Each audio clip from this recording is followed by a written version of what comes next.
Introduction. The Optics of the Void, the Lie of Incandescent Light.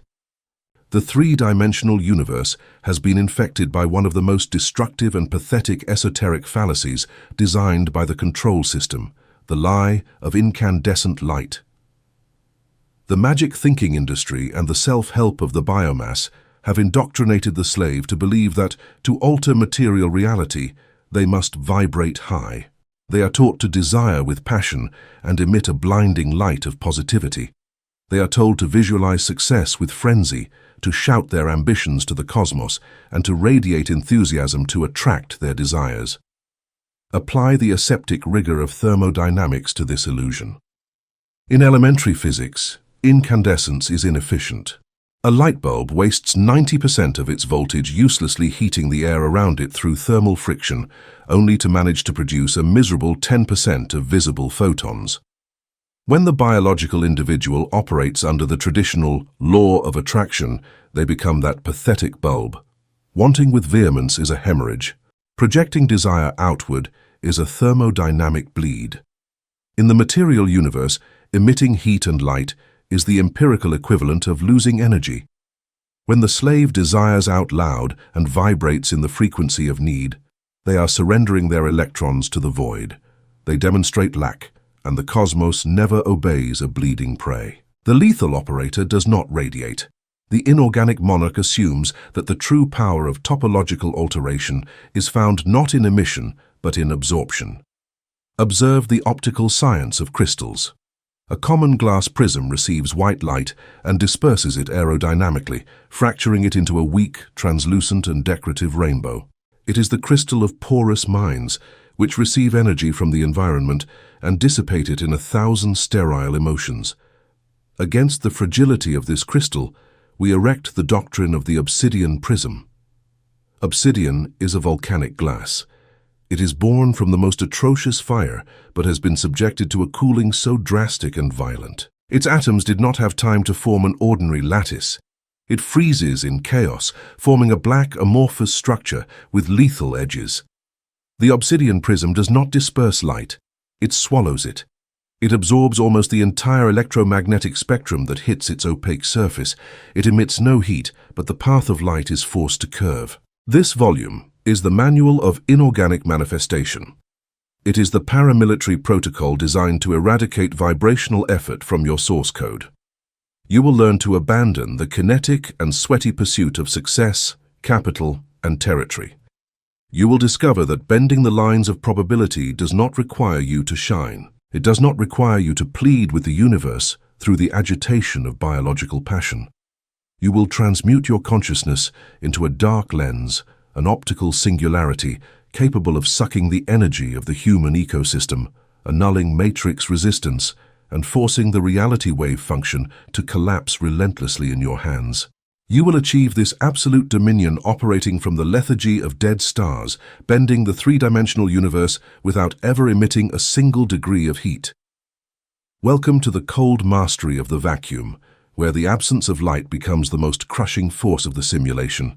The age of radiation is over. Chapter 1. The Zero Refractive Index, Tactical Invisibility. The Physics of Detection, How the Ecosystem Tracks Light. For the lethal operator to master the optics of the void, he must first understand how the 3D ecosystem detects its prey. In optical physics, an object's visibility depends entirely on its interaction with photons. If an object reflects light, absorbs specific frequencies, or emits luminescence, it becomes a target. Human biomass is obsessed with emitting light. The carbon slave has been indoctrinated to believe that attention is synonymous with power.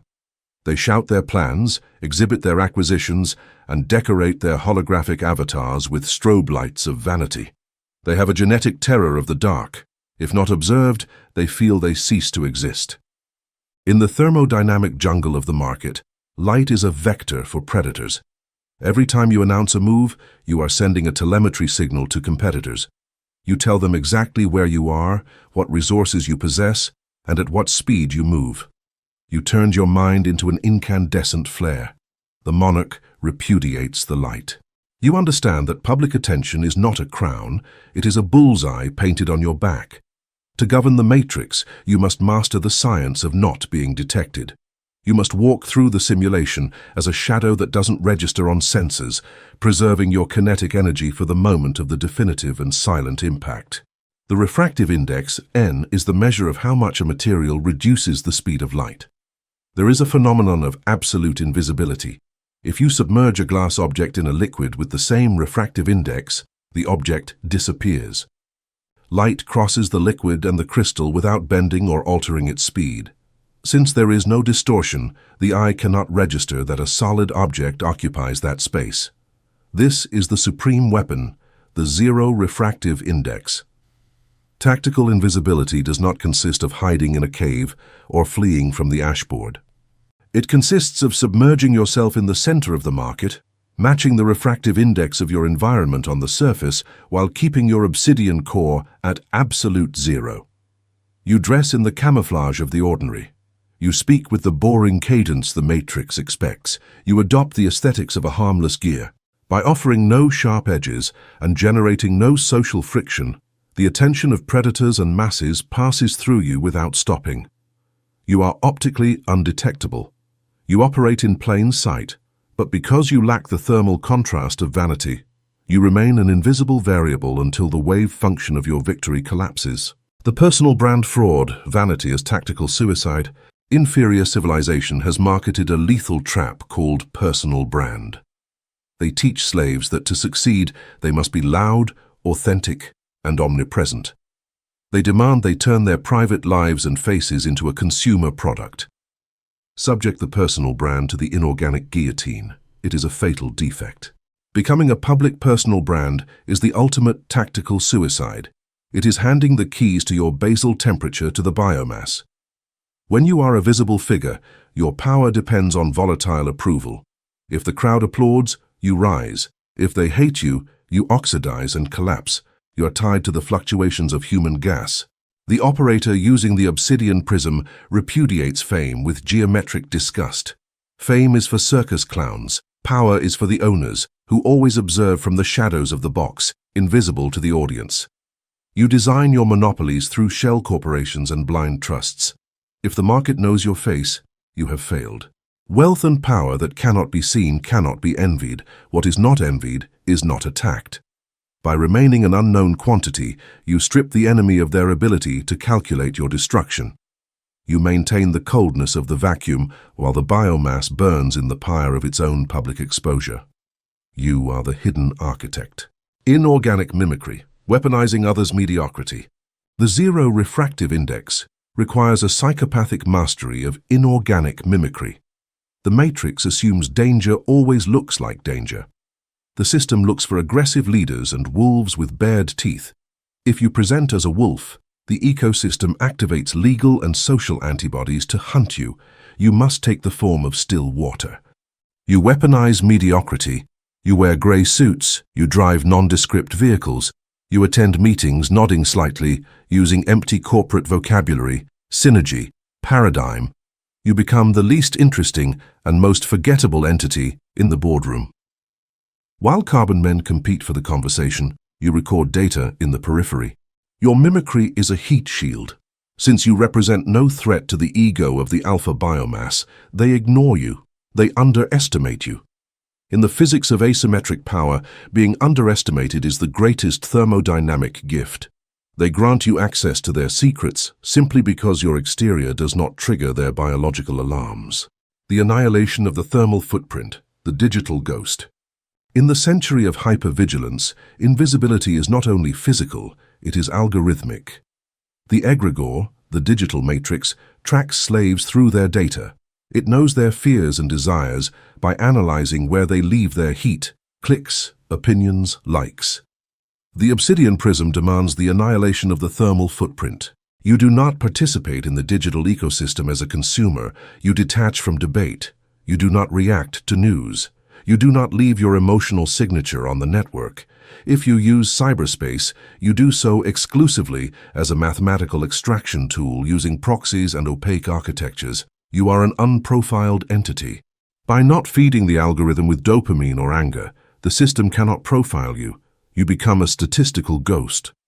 For the data matrix, an entity that has no predictable desires and doesn't share its location is an information black hole. This blindness allows you to orbit the financial board without competitors anticipating your vector. Attack from the blind spot, asymmetric expropriation. The offensive application of the zero refractive index is devastating. Human biomass has a limited viewing angle. They can only see what moves, what makes noise, and what shines. When the lethal operator decides to expropriate a market, he never does so by beating the drums of war. Direct attack allows the enemy to prepare. You attack from the optical blind spot. Since no one knows you are a hyper-dense anomaly, you position assets in silence. You filter into the enemy's industry without altering prices, buying shares through inert proxies. The enemy does not register your advance because you operate at the same index as normal market noise. When you finally collapse the wave function and reveal the geometric trap, the war is already over. The enemy discovers the entire market has been rewritten under your command. There is no heroic battle, there is no resistance. You have slit the throat of their financial empire without the proximity alarms emitting a single beep. Doctrine of ego outsourcing, the vanity proxy. Projects exist where public exposure is an inevitable requirement. The company needs a face. The OBSIDIAN operator never lends his own face. You execute ego outsourcing. Understanding that biomass requires charismatic leaders to idolize, you hire a vanity proxy. You find a carbon slave with a desperate need for attention. You place them on stage. You let them receive the applause and give interviews. You give them the title of CEO. The slave absorbs all the thermal friction of the public. If the market adores the project, the proxy becomes drunk on vanity. If the market attacks, the proxy suffers the social acid. You remain at absolute zero. You remain in the darkness of the board, holding the strings of capital and dictating strategy. The proxy is the heat shield that burns for you in the atmosphere of human judgment, allowing your inorganic core to operate with total impunity in the vacuum of space. You own the machine. They only own the noise and the ephemeral light. Apathy as a cloak of invisibility, repudiating social friction. The factor that most quickly destroys optical camouflage is emotional reactivity. If you are mimicked in a room and someone utters a colossal stupidity, the human ego instinctively wants to jump to the light. It wants to correct and demonstrate intellectual superiority. In that instant, the index vanishes and you become visible. You become a threat. The invisibility cloak is woven with pure apathy. You forbid yourself from correcting idiots. You forbid yourself from defending honor against the herd's trivialities. If the biomass wants to believe lies, you nod with a dead lethargy. You let the 3D universe be wrong. You waste no heat illuminating prey.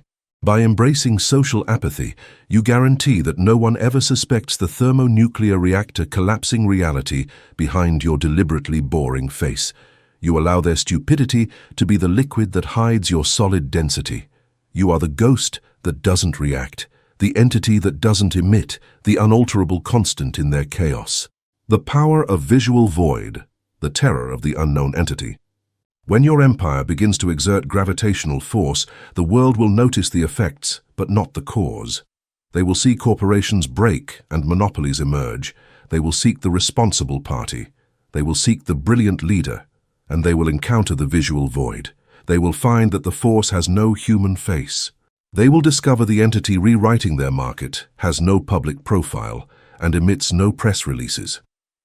In the psychology of asymmetric combat, nothing is more terrifying than what cannot be seen. The human brain is programmed to fight visible lions, but against a force that crushes from invisibility, the biomass feels cosmic terror. By denying the ecosystem a target to aim at, you dismantle any rebellion attempt. Competitors become paranoid, spending energy fighting ghosts and suspecting allies. Your tactical invisibility transmutes from a passive shield to a weapon of psychological terror that fractures the morality of humanity before a shot is fired. The tungsten ghost. Look at yourself in the black majesty of your own invisibility, having decapitated the vain ego that condemned humans to be hunted in the matrix. You managed to suffocate the physics of detection. You understood light was weakness and executed Snell's law to match your index with the environment, disappearing from radars. You mutilated the personal brand fraud, preferring the lethal anonymity of the super predator. You executed inorganic mimicry, weaponizing mediocrity to present as a grey gear while planting explosives. You instated the annihilation of the thermal footprint, becoming a digital ghost that the algorithm cannot profile or extort. You applied the attack from the blind spot, slitting the throats of industries from the abyss. You assumed ego outsourcing, using vanity proxies as heat shields. You wrapped yourself in apathy, letting the world's stupidity flow, and you mastered the visual void, infusing prehistoric terror. You are ready for spectral absorption. Chapter 2. Spectral absorption, swallowing the environment's energy. The physics of black bodies, the repudiation of reflection. For the lethal operator to master inorganic manifestation, he must subject the psychology of conflict to the unshakable laws of electromagnetic radiation. In physics, a black body is an ideal theoretical object that absorbs all light and all radiant energy that falls upon it. None of the radiation is reflected. Nothing that hits its surface is reflected or passes through the body. By absorbing the entire spectrum, in the eyes of the universe, this object is perceived as the most absolute and abyssal black. Obsidian is the material approximation to this principle on the ashboard. It has no color of its own. Its blackness is empirical evidence. It is evidence that it has swallowed the light of the world. Human biomass operates in the opposite polarity. They are biological mirrors. When the carbon slave is attacked or faces market chaos, his biological instinct is to reflect the impact. They bounce the energy. If they are shouted at, they shout back. If life punishes them, they complain loudly, trying to return the blow of frustration toward the ecosystem. If a competitor challenges them, they try to prove their superiority by exhibiting their own flashes of light. In the thermodynamics of power, reflecting an impact demands that you harden your surface and emit a pulse. This is friction. This is loss of inertial mass. The monarch of the prism repudiates reflection. You instate spectral absorption. When the ecosystem throws its light at you, be it hostility, poison flattery, or collective hysteria, you refuse to bounce it. You annul the mirror function of your biological ego. You open your atomic lattice. You let the energy of the aggressor or the chaos penetrate directly into your core, where it is devoured, stripped of its emotional meaning, and stored as pure static voltage. You do not react. You assimilate. By refusing to reflect, you become a sink of energy that grows heavier with every attack the world dares to launch. Thermodynamic ping-pong, the trap of bilateral wear. The 3D control system, the matrix, indoctrinates the biomass to participate in a perpetual game of thermodynamic ping-pong. Debate, arguments, political fights, and public relations wars are simply stages where slaves throw a fireball, reason or ego, back and forth across the net. It is a drain on all resources. Every time you hit the ball back to defend yourself or prove your point, you are burning glucose, geological time, and processing capacity. Ping-pong requires both players to be in motion, dissipating heat to the atmosphere. It is a pact of shared mediocrity. I wear myself out attacking you, and you wear yourself out. You both wear out responding, and thus both die of fatigue, without altering the real coordinates of the universe. The lethal operator executes the murder of ping-pong. When the biomass throws the thermal blow through the net, you do not raise the racket. You stay motionless. You let the fireball hit your chest. You let it hit your obsidian chest and sink into your abyss. You absorb it. The biomass remains paralyzed on the other side of the net, waiting for the bounce. They expect your indignation. They expect you to justify your innocence or return the insult. By not receiving the ball back, the game stops unnaturally. The circuit is cut. You have kept their kinetic energy, and they have been left with empty hands, forced to deal with the atrocious silence of an entity that refuses to play at wearing itself out. You win the point not by hitting a winner, but by making the very existence of the game impossible through your total lack of reciprocation. Passive metabolic theft, devouring others' anger. Spectral absorption is not simply a defensive technique of immobility. It is an act of thermodynamic parasitism, a passive metabolic theft. Analyze the anatomy of a human attack. For a competitor to insult you, sue you, or attempt to sink your reputation, they must invest a monstrous amount of resources. They must think of you. They must raise their heart rate. They must secrete cortisol, burn their reserves of nervous energy, and focus their biological laser on your coordinate. They are sending you a massive packet of concentrated energy. The weak individual raises shields, spending his own energy to repel the packet. The obsidian prism, conversely, opens the gravitational floodgate. When the attack hits, you apply psychopathic lethargy. You disconnect the emotional interpretation of your brain. You listen to the insult or analyze the demand not as moral damage, but as a transfer of electrons. The enemy is giving you their mass. By offering no thermal resistance, not getting angry, not getting scared, the attacker's energy sinks into the void of your apathy and remains trapped in your gravitational field. You become heavier, they become lighter. Throughout a corporate war of attrition, the enemy who attacks and receives no friction will die of starvation. They will exhaust themselves physically, collapse into clinical depression, and abandon the offensive, destroyed by the simple fact of having collided with a black body that swallowed all their light without emitting a single phoneme of pain. You feed on their violence until they are hollow husks of spent intent. The castration of defense, why justifying is bleeding. The biological ego has a pathological phobia of being misinterpreted. If the ecosystem accuses a slave of something unfair, the slave's immediate reaction is to shout his truth. They raise their voice, show documents, and plead with the tribe to believe them. They want to clear their name at any cost. Subject the concept of social honor to the geometry of the void. Defending oneself is the most humiliating form of reflecting light. When you defend yourself, you are granting jurisdiction to the attacker. You are validating their role as judge. You tell the matrix, your opinion causes me thermal pain. The doctrine of spectral absorption demands the castration of defense. You strictly forbid yourself from justifying. If the market accuses you of being ruthless, you absorb it. If your adversaries spread lies about your monopoly, you absorb it. If society labels you as the villain, you assume the label in silence. You do not issue press releases to clean your image. You do not sit down to reason with the mediocre. By refusing to offer the light of your justification, you deprive the ecosystem of the moral friction they need to condemn you. The villain who justifies himself is a slave. The monster who assumes infamy becomes a god. Accepting calumny without flinching demonstrates an inertial superiority so crushing that the accusations of the living dissolve in your atmosphere for lack of oxygen. You are a fact of nature beyond their petty ethical categories. Your silence is the final verdict that leaves their judgment without a platform to stand on. The singularity of chaos, swallowing systemic crises. Spectral absorption is not limited to interpersonal conflicts. Its most devastating application is deployed during systemic crises. Financial markets, supply chains, and political ecosystems suffer periodic collapses. These events are supernovas of chaos.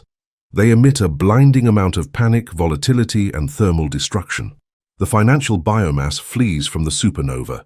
They sell in panic, take refuge in safe assets, and shrink in terror, trying to reflect the impact. The lethal operator positions his obsidian prism exactly at the epicenter of the explosion. You instate the singularity of chaos. You open your mouth to the storm. You know that volatility is nothing more than free kinetic energy floating in the environment because weak hands have released it out of fear. You open the absorption spectrum. You swallow the market's panic. You acquire the assets that the biomass discards in its hysteria. You use terror as a suction force. You do not fear the apocalypse because the apocalypse is simply the state of matter where old structures melt, allowing the organism with the greatest tolerance for cold, you, to drink the liquid metal and forge a new monopoly. Chaos is not a threat. It is the thermodynamic buffet of the iridium operator. Clinical dissociation, disconnecting the optic nerve from the soul. To absorb hate, pressure, and chaos without the heat melting your own internal circuits, you must alter the anatomy of your perception. The slave feels pain when attacked because the visual signal is directly connected to his amygdala. You must execute a clinical dissociation. You must cut the cable. You must cut the cable that connects your optic nerve to your biological ego. When you face high hostility, you practice controlled schizophrenic dissociation. You split. You observe the biomass shouting at you, not as if they were doing it to you, but as if you were watching a primate hit the glass of a zoo. You analyze the contraction of their facial muscles and the dilation of their pupils as simple entomological data. By dissociating, the enemy's words lose all capacity for chemical burning. They become simple white noise. The energy enters your system, but finding no flammable ego to react with, it is stored. This clinical insensitivity is the physical secret of obsidian. Its amorphous structure absorbs impact because it has no cleavage planes, points of structural weakness, where it can fracture. You cannot be wounded if you have convinced your brain that the target they are attacking is an inert hologram. The phase closure, the death of internal debate. The enemy does not always attack from the outside.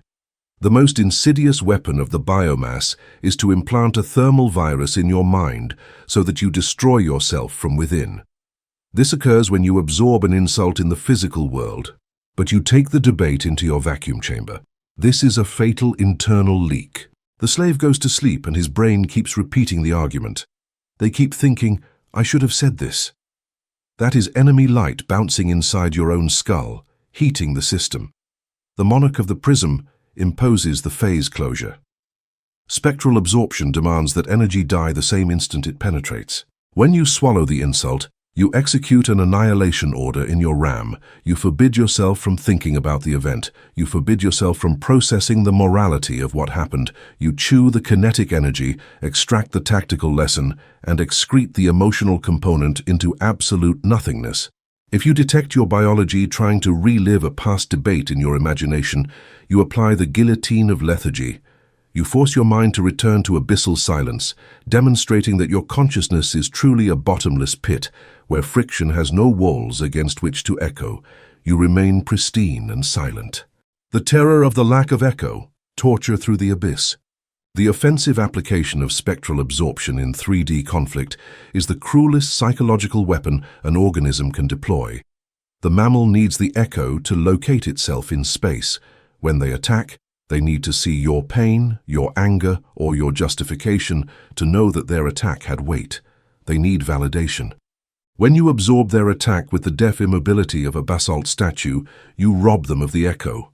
The attacker launches his most destructive emotional missile, expecting an explosion, and what he observes is how the missile crosses the event horizon of your dead gaze and disappears forever without making a sound. This lack of feedback causes a prehistoric terror in the psyche of the adversary.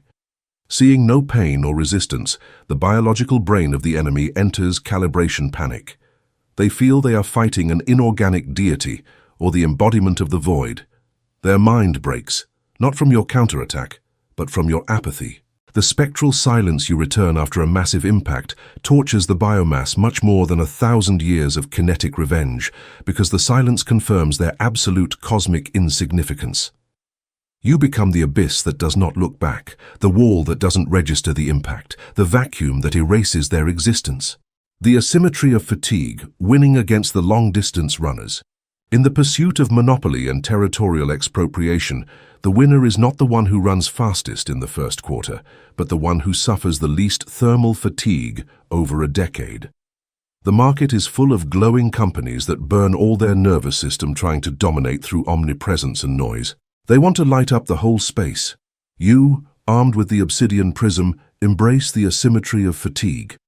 While they exhaust themselves spending millions on reflecting light, you settle at the bottom of the market, invisible, absorbing their lagging capital, their burned talent, and their disillusioned clients.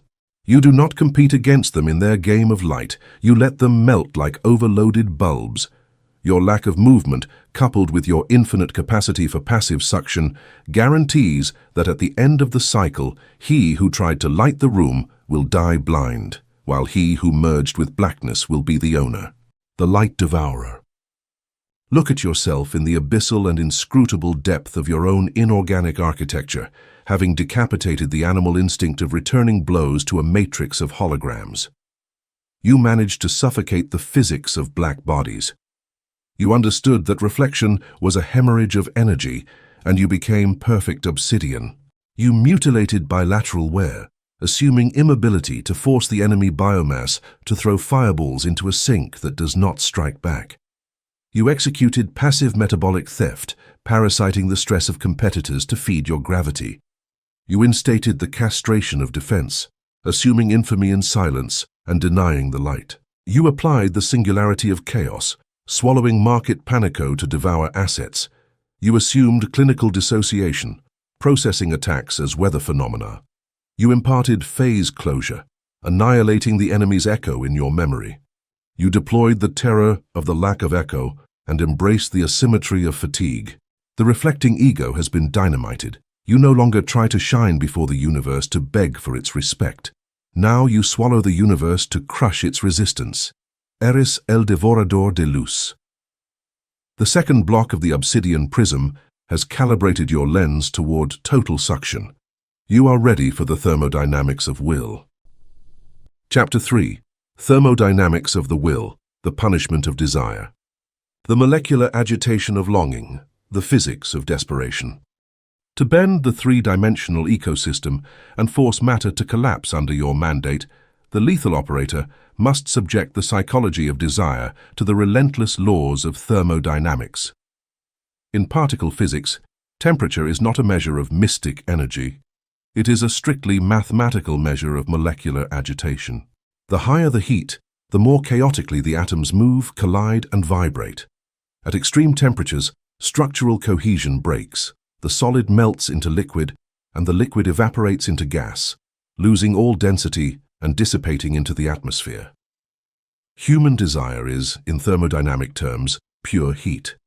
It is a state of internal chaos. When the biomass longs for an objective, be it financial capital or territorial dominance, its biological brain enters a state of molecular agitation. The carbon slave visualizes his goal with desperation. He feels passion. His heart rate rises, and his nervous system secretes cortisol and dopamine. This is a forest fire in the cortex. The operator embodying the obsidian prism diagnoses longing as a hemorrhage of inertial energy. To desire fervently is to vibrate, and to vibrate is to dissipate mass.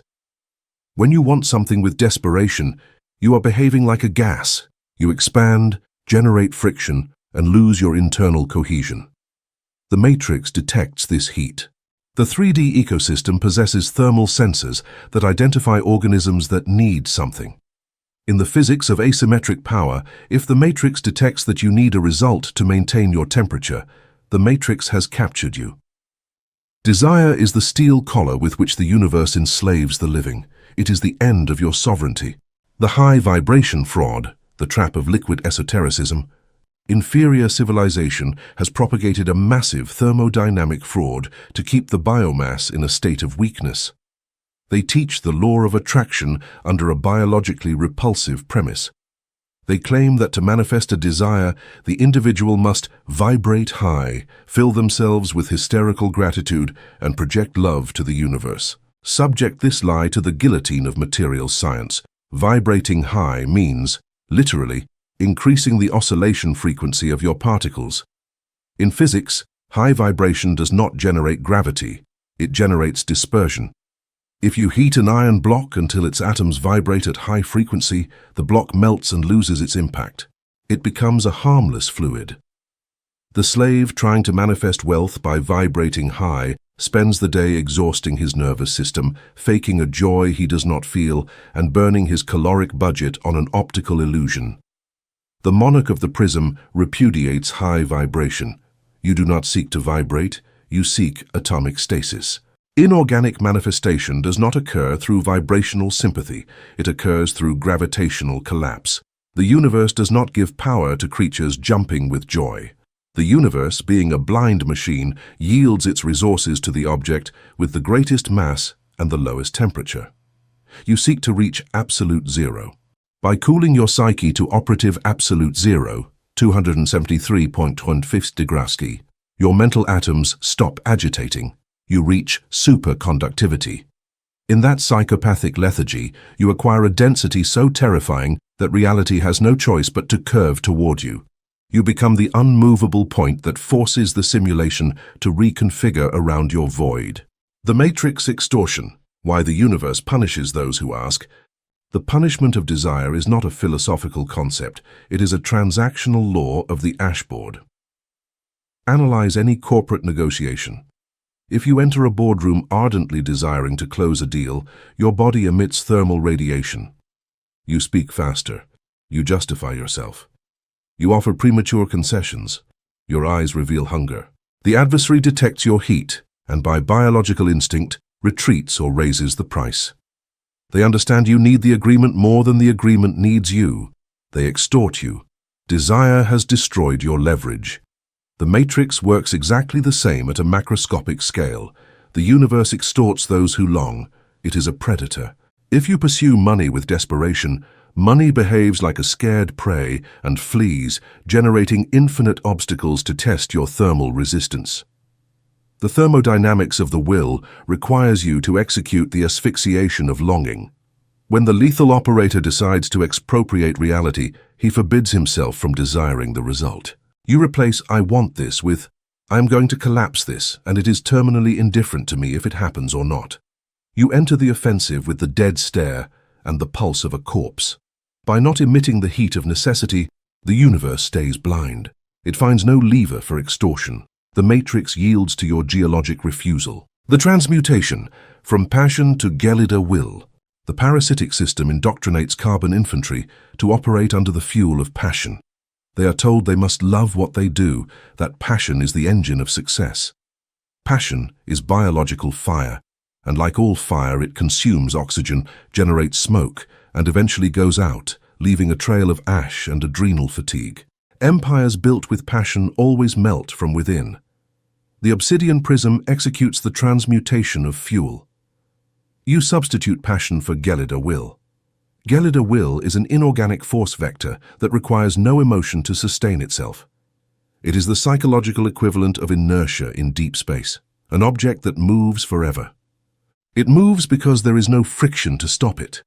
When you operate under gelida will, you crush competitors not because you love the process, but by pure mechanical inevitability.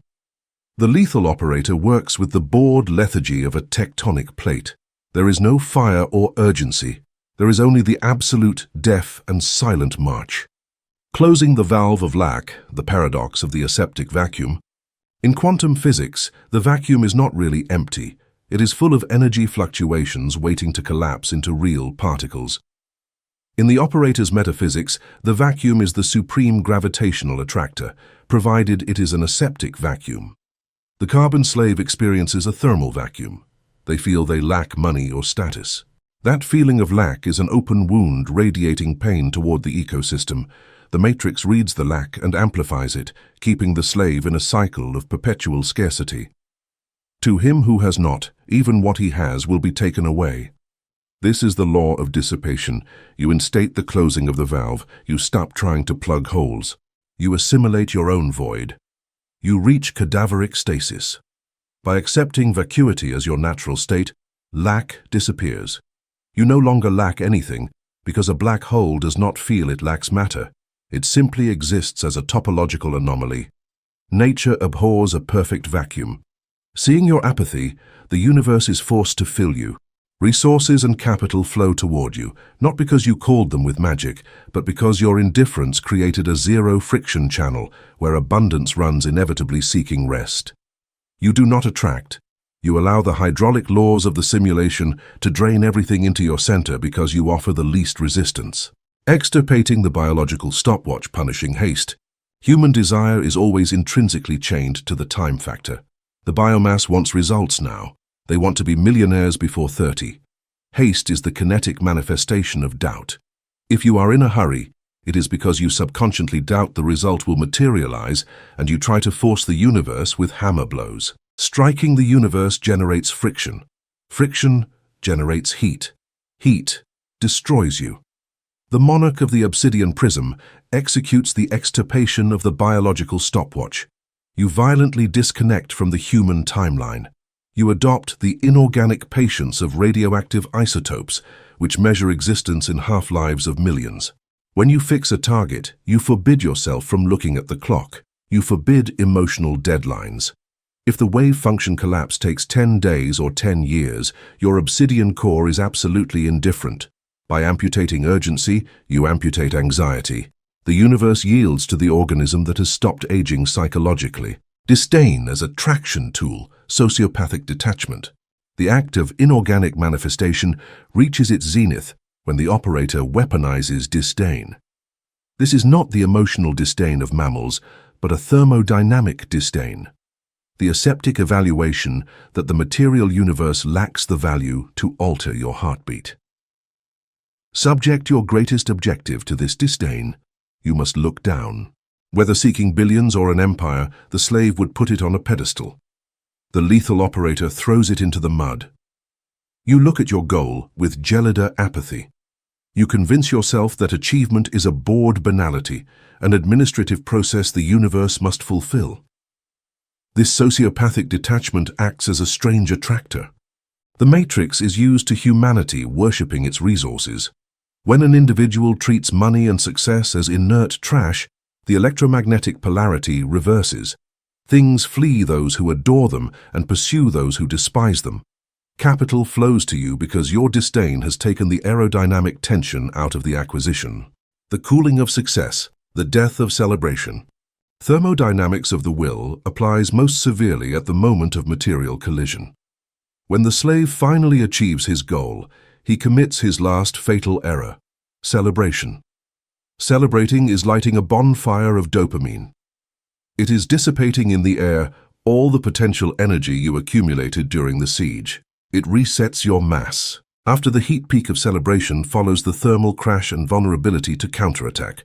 The obsidian prism punishes celebration with tactical annihilation. When the empire materializes, you instate the cooling of success. You do not smile, you do not toast. You receive the millions with the unalterable iridium eye. By refusing to heat your system with triumph, you retain 100% of your inertial energy. There is no thermal crash, because there was never a peak. The universe shudders at an entity that absorbs victories without altering its blink frequency. This gelider digestion allows you to chain conquests without requiring periods of rest. The negative entropy equation, the monopoly of interior order. The physical universe obeys the second law. Entropy always increases. Human life is a constant tribute to entropy. Desire is the entropic agent par excellence. Every time you want something, you divide your mind. One part is in the miserable present and another in the hologram. This split destroys your internal order. By subjecting your mind to the thermodynamics of the will, you become a physical anomaly, a system generating local negative entropy. By murdering longing and unifying your consciousness in absolute zero, you reduce internal disorder. Your energy aligns in a crystalline vector. You become a perfect solid. You dominate chaos. In the 3D confrontation, the system with lower entropy always subdues the system with higher entropy. Governing the order of your own mental atoms, you grant yourself the physical authority to rewrite the configuration of others' atoms. You are the cold logic that forces the frantic noise of the environment to settle and align. Collapse by exclusion, forcing the hand of reality. Annihilating desire leads to architectural design aggressiveness. False spirituality tells you to flow. The lethal operator builds tungsten dams. You execute collapse by exclusion.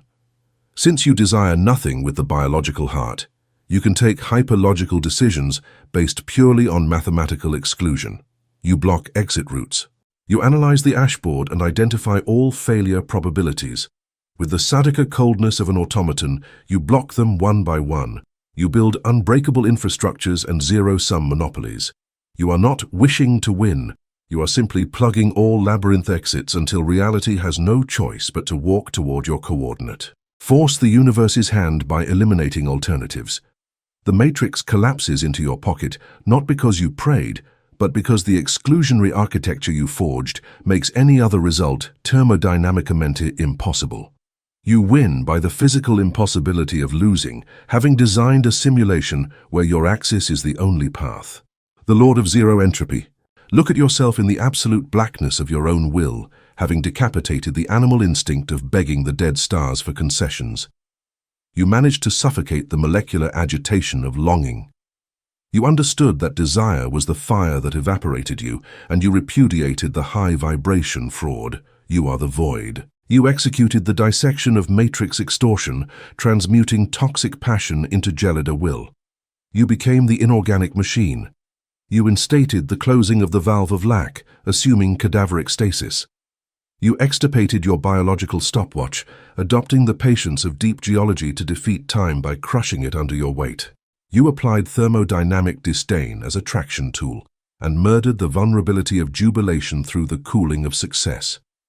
You forged the negative entropy equation and achieved collapse by exclusion, choking probability in the palm of your hand. Fever is gone.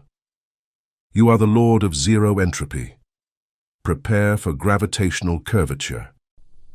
Chapter 4. Gravitational Curvature, Modifying the Slope of Success.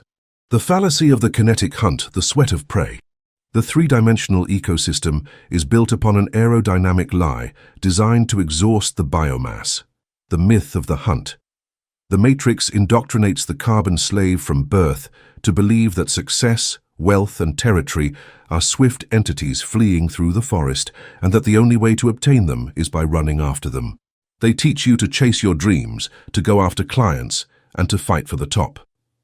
Subject this philosophy to the scanner of fluid thermodynamics. Chasing is a strictly kinetic act. It requires movement, acceleration, and muscular effort. When the slave runs after the market, his heart rate rises, he burns glucose, and he sweats. He generates friction against the air. He generates heat. And as we have established in the previous volts of the obsidian prism, emitting heat is the biological signature of prey. He who chases always wears himself out. The hunt is a hemorrhage of inertial energy that condemns the individual to chronic exhaustion. It forces them to fight for every millimeter of three-dimensional progress. The lethal operator diagnoses pursuit as a behavior of low-density organisms. A neutron star does not chase asteroids through space. It simply settles in its coordinate and lets celestial mechanics do the work of expropriation. To rule the ashboard, you must stop. You must eradicate the biological instinct to go after things. You forbid yourself from running. You forbid yourself from chasing. You replace the kinetic and sweaty effort of the hunt with the absolute and lethargic mastery of gravitational curvature. You stop being the hunter to become the destination of everything that exists. A massive object deforms the fabric of the universe around it, creating a three-dimensional well. Smaller objects passing nearby are not magnetically attracted. They simply fall into the well because space itself has tilted downward. Apply this astrophysical principle to the sociology of corporate and financial power. The market and human society are the fabric of space-time. When you are a light, gaseous organism full of desires, heat, your mass is insignificant. You do not deform the net. You are a fly walking on a trampoline. The fabric does not flinch. Therefore, if you want to reach capital, you have to walk toward it. But when you instate the obsidian prism and annihilate thermal friction, swallowing noise, murdering the need for approval, and cutting emotional leaks, empty space within your atoms disappears. You become infinitely dense. By injecting this inorganic hyperdensity into an industry or market, you violently deform the fabric around you. You create a geometric depression. You curve the board. And by curving the board, capital, contracts, and allies cease to require pursuit. They start to roll downhill, directly toward your core. You modify the slope of success. You no longer have to climb the mountain to expropriate the top. You sink the ground until the top falls. Accumulation of psychological mass, fattening the inorganic core. Gravity is not a mental trick. It is a mathematical consequence of mass. Therefore, gravitational curvature demands a disciplined method to increase your operative psychological mass. How does an operator become heavy in a world of holograms and light opinions? Mass is acquired through static accumulation and suppressing celebration. The carbon slave achieves a small success and runs to tell the tribe. He publishes it, he celebrates it. That verbal dissipation destroys the mass of the achievement. It evaporates it. The monarch of the PRISM achieves a financial expropriation or territorial conquest and swallows it in absolute silence. You execute and stay quiet. You buy, absorb, and silence yourself. You acquire lethal knowledge, discover the structural flaws of the competition, accumulate capital in the shadows, and refuse to emit light on your inventory. Each victory you assimilate without celebrating becomes a metric ton of inertia added to your core. Each insult you absorb makes you denser. Since the matrix cannot see what you are made of due to your zero refractive index, it can only perceive you by the gravitational effects you cause in the room. They feel an oppressive presence. They feel the room tilt when you enter. Your mass becomes a physical anomaly to which their reptilian biology immediately submits. Geodesics of submission, the path of least resistance. In the topography of curved space, freely moving objects do not travel in straight lines, but follow the geodesic, the path of least resistance through the curve of space-time. Understand this pathetic weakness of humanity. The biomass is extremely lazy in thermodynamic terms. Always the slave will seek the path of least resistance. If the matrix offers them a difficult route requiring autonomy and an easy route requiring submission, they will choose submission to save calories. When you curve the board through your mass and inscrutable apathy, you become the final destination of all geodesics in the ecosystem. Your competitors will try to take independent paths. However, they will discover that any route not passing through you implies fighting uphill. They will face bureaucratic obstacles, lack of liquidity, or the friction of a scared market. If they decide to cede control, align with your directives, or hand over their capital, the path becomes smooth and descending. You don't force them. You have simply designed the force field such that disobeying you requires an energy expenditure that the biomass does not possess. The slaves throw themselves at your feet, believing they have made a smart business decision, when in reality they have simply been dragged by the inertia of the inorganic slide you forged beneath them. Repudiating seduction and sales, the commerce of beggars, gravitational curvature requires the immediate annihilation of any persuasion or sales tactics in your operative arsenal. The system teaches you to seduce the client or sell yourself in a negotiation. Seducing and selling are acts of thermal beggary. Whoever tries to convince another admits that the other holds the power. The salesperson dances, smiles, and emits warm radiation to please the prey. They are a thermodynamic buffoon. The lethal operator outlaws seduction. Iridium does not convince carbon, it crushes it.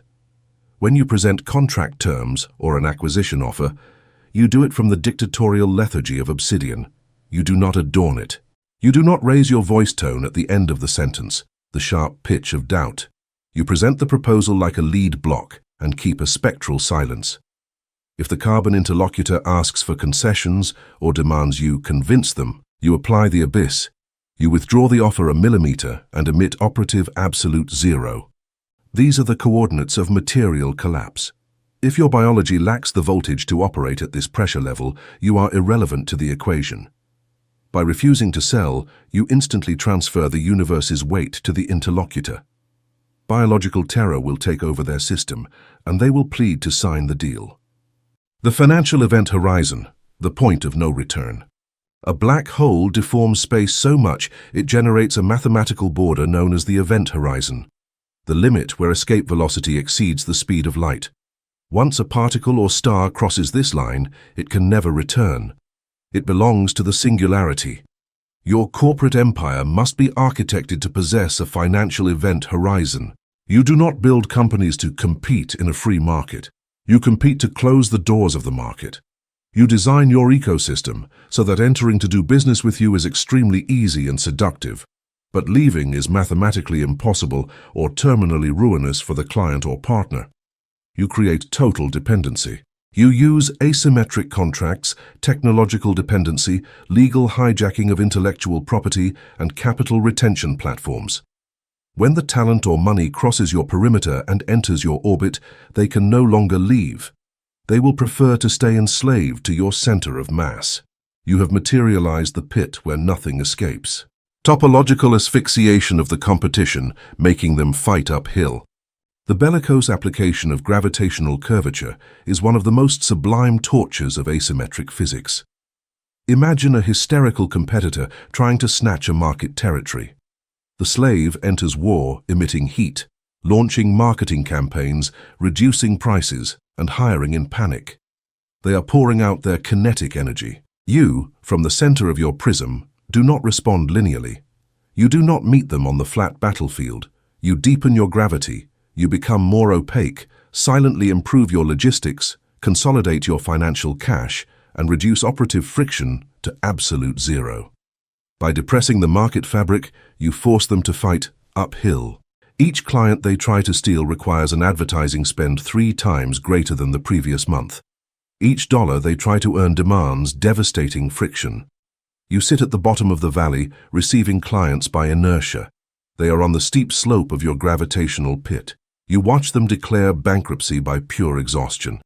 Synchronization of the inertial metronome. Gravitational power has a specific acoustic and rhythmic signature. Light organisms vibrate fast. Flies beat their wings thousands of times per minute. Small asteroids spin chaotically. But supermassive bodies have a rotation period that is slow, majestic, and terrifyingly unalterable. You must synchronize with an inertial metronome. Physically, this implies a psychopathic slowing of all your 3-dimensional movement vectors. The monarch of gravity does not walk fast, because haste indicates you are late to someone else's appointments, submission. You walk with the lethargy of one who owns time. Your eye movements do not flutter searching for threats. Your gaze fixes on a point and drags the landscape. When you speak, your pauses are insufferably long for the biological mind listening. By forcing your body to operate at this ultra-slow frequency, you produce a neuro-optical hack. Biomass associates lack of haste with the total absence of natural predators. They see you as the end. Geological time dilation, the crushing of urgency. Near a black hole, time dilation occurs. For an external observer, the individual falling appears to move slower and slower until freezing completely at the event horizon. Gravity crushes the clock. The carbon slave lives enslaved to the clock. Everything is urgent. Urgency is the thermal whip that forces you to dissipate mass. The operator applies geological time dilation over his empire. You become lethally indifferent to the artificial deadlines of humanity. If the market demands an answer for tomorrow, you apply gravity to the calendar and dilate time. You take 72 hours or a week. You force hysterical men to suffer the paralysis of your inaction. By subjecting the world's urgency to the astronomical slowness of your decision process, you communicate empirically that your black hole dictates time math. The enemy biomass, desperate for an answer, will begin to disintegrate under the pressure of silence. Their nervous systems explode, having to wait for a monolith to exhale. The collapse of distance, matter surrendering. The final triumph of modifying the slope of success is the annihilation of distance. Biomass thinks of goals as distant places to travel to. I am 10 steps from dominating the industry. The obsidian prism erases distance. If you curve the fabric enough, the 2 points of the mesh touch. You do not travel. You bring the goal.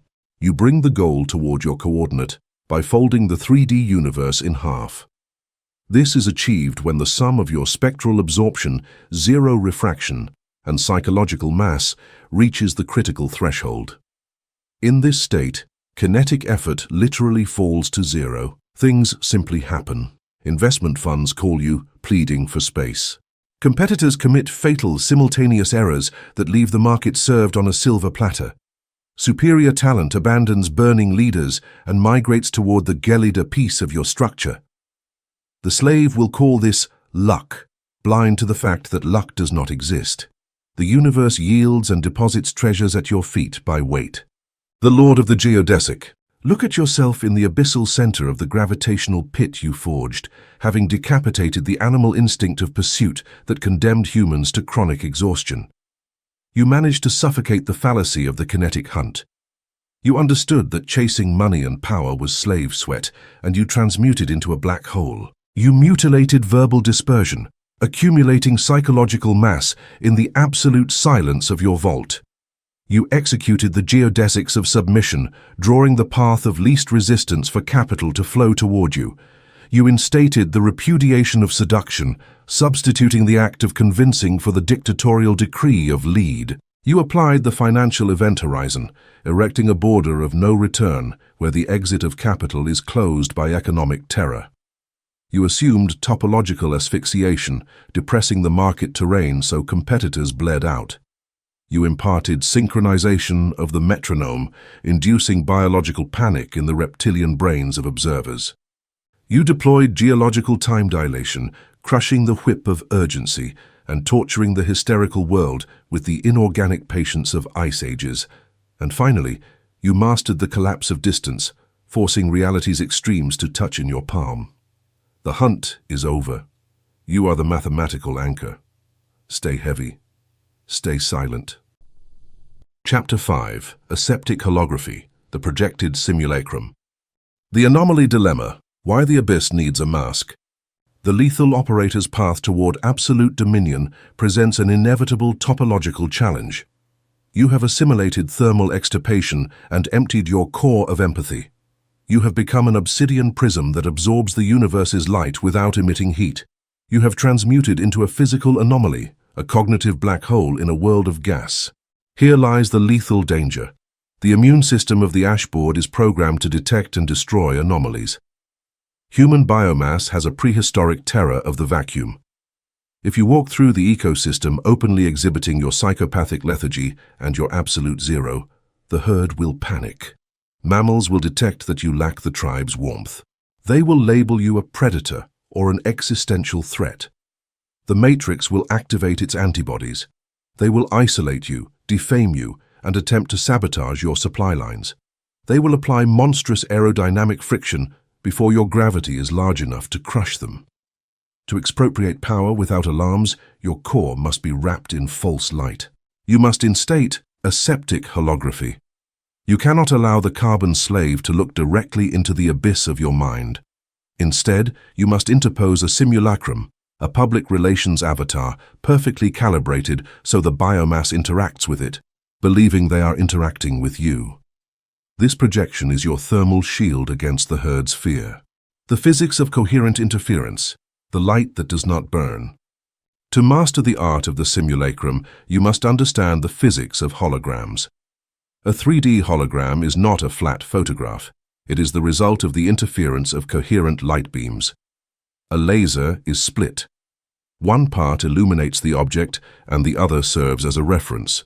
When these waves clash, they project a 3D image suspended in air. The supreme characteristic of the hologram is its insubstantiality. It looks real. It has volume and optical texture. But if you try to touch it, your hand passes through empty air. It has no mass. It has no temperature.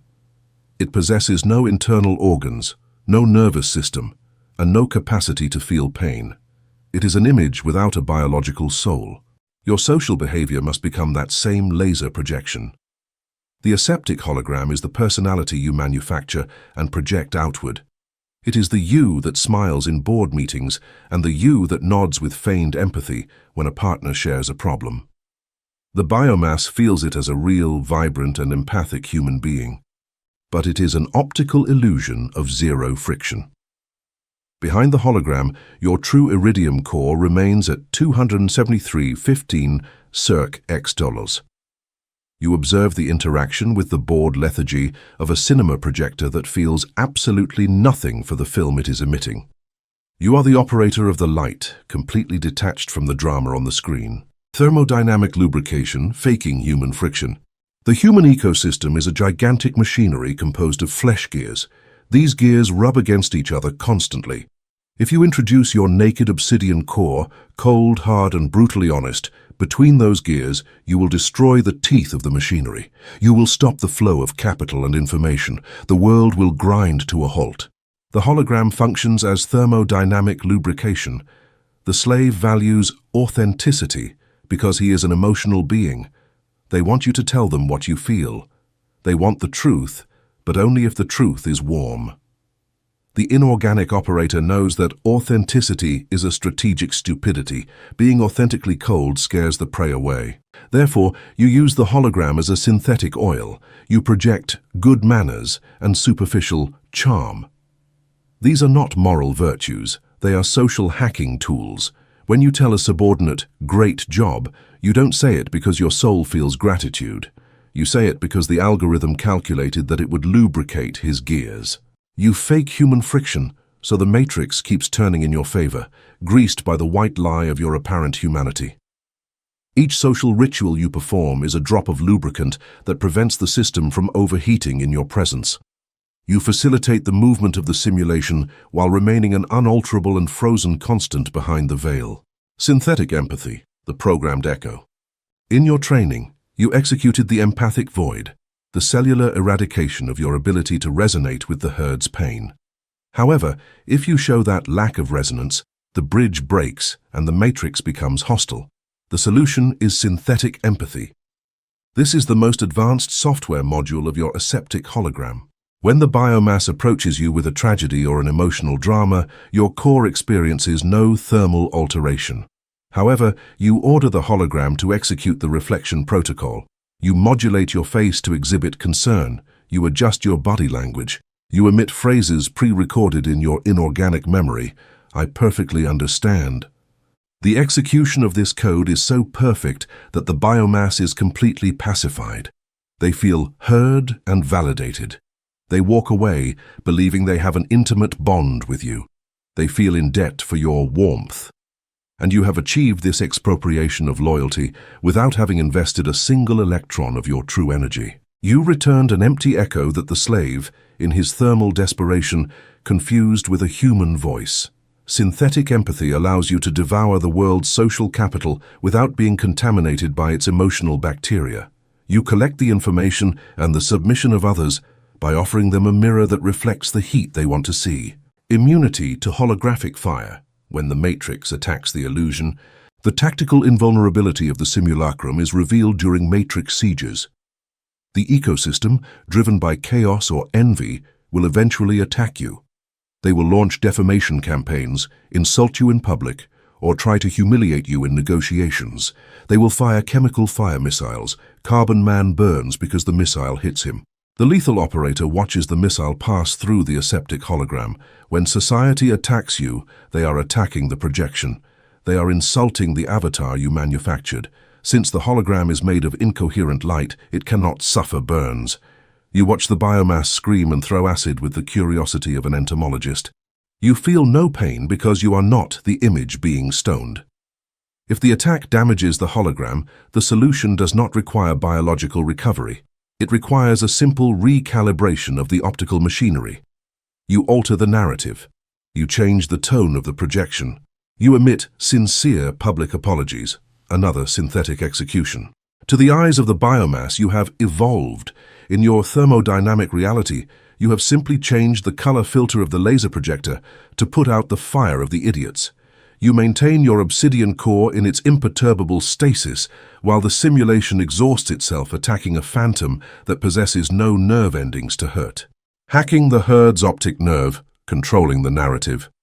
Aseptic holography is not just a passive shield, it is a topological offensive weapon.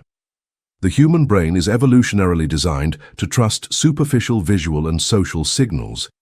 They are biologically incapable of seeing beyond the hologram's skin if it is projected with enough resolution. You weaponize this blindness by hijacking them. Since you control 100% of what the hologram projects, free from emotional slips, you dictate exactly how the matrix must process you. If you need to infiltrate a conservative power structure, your hologram projects tradition and respect. If you need to expropriate capital from an aggressive market, your hologram projects passion. You are a quantum chameleon. You adjust the interference of photons to show the prey exactly the bait they wish to bite. The slave interacts with your hologram and lowers his defenses, believing he has found one of his own.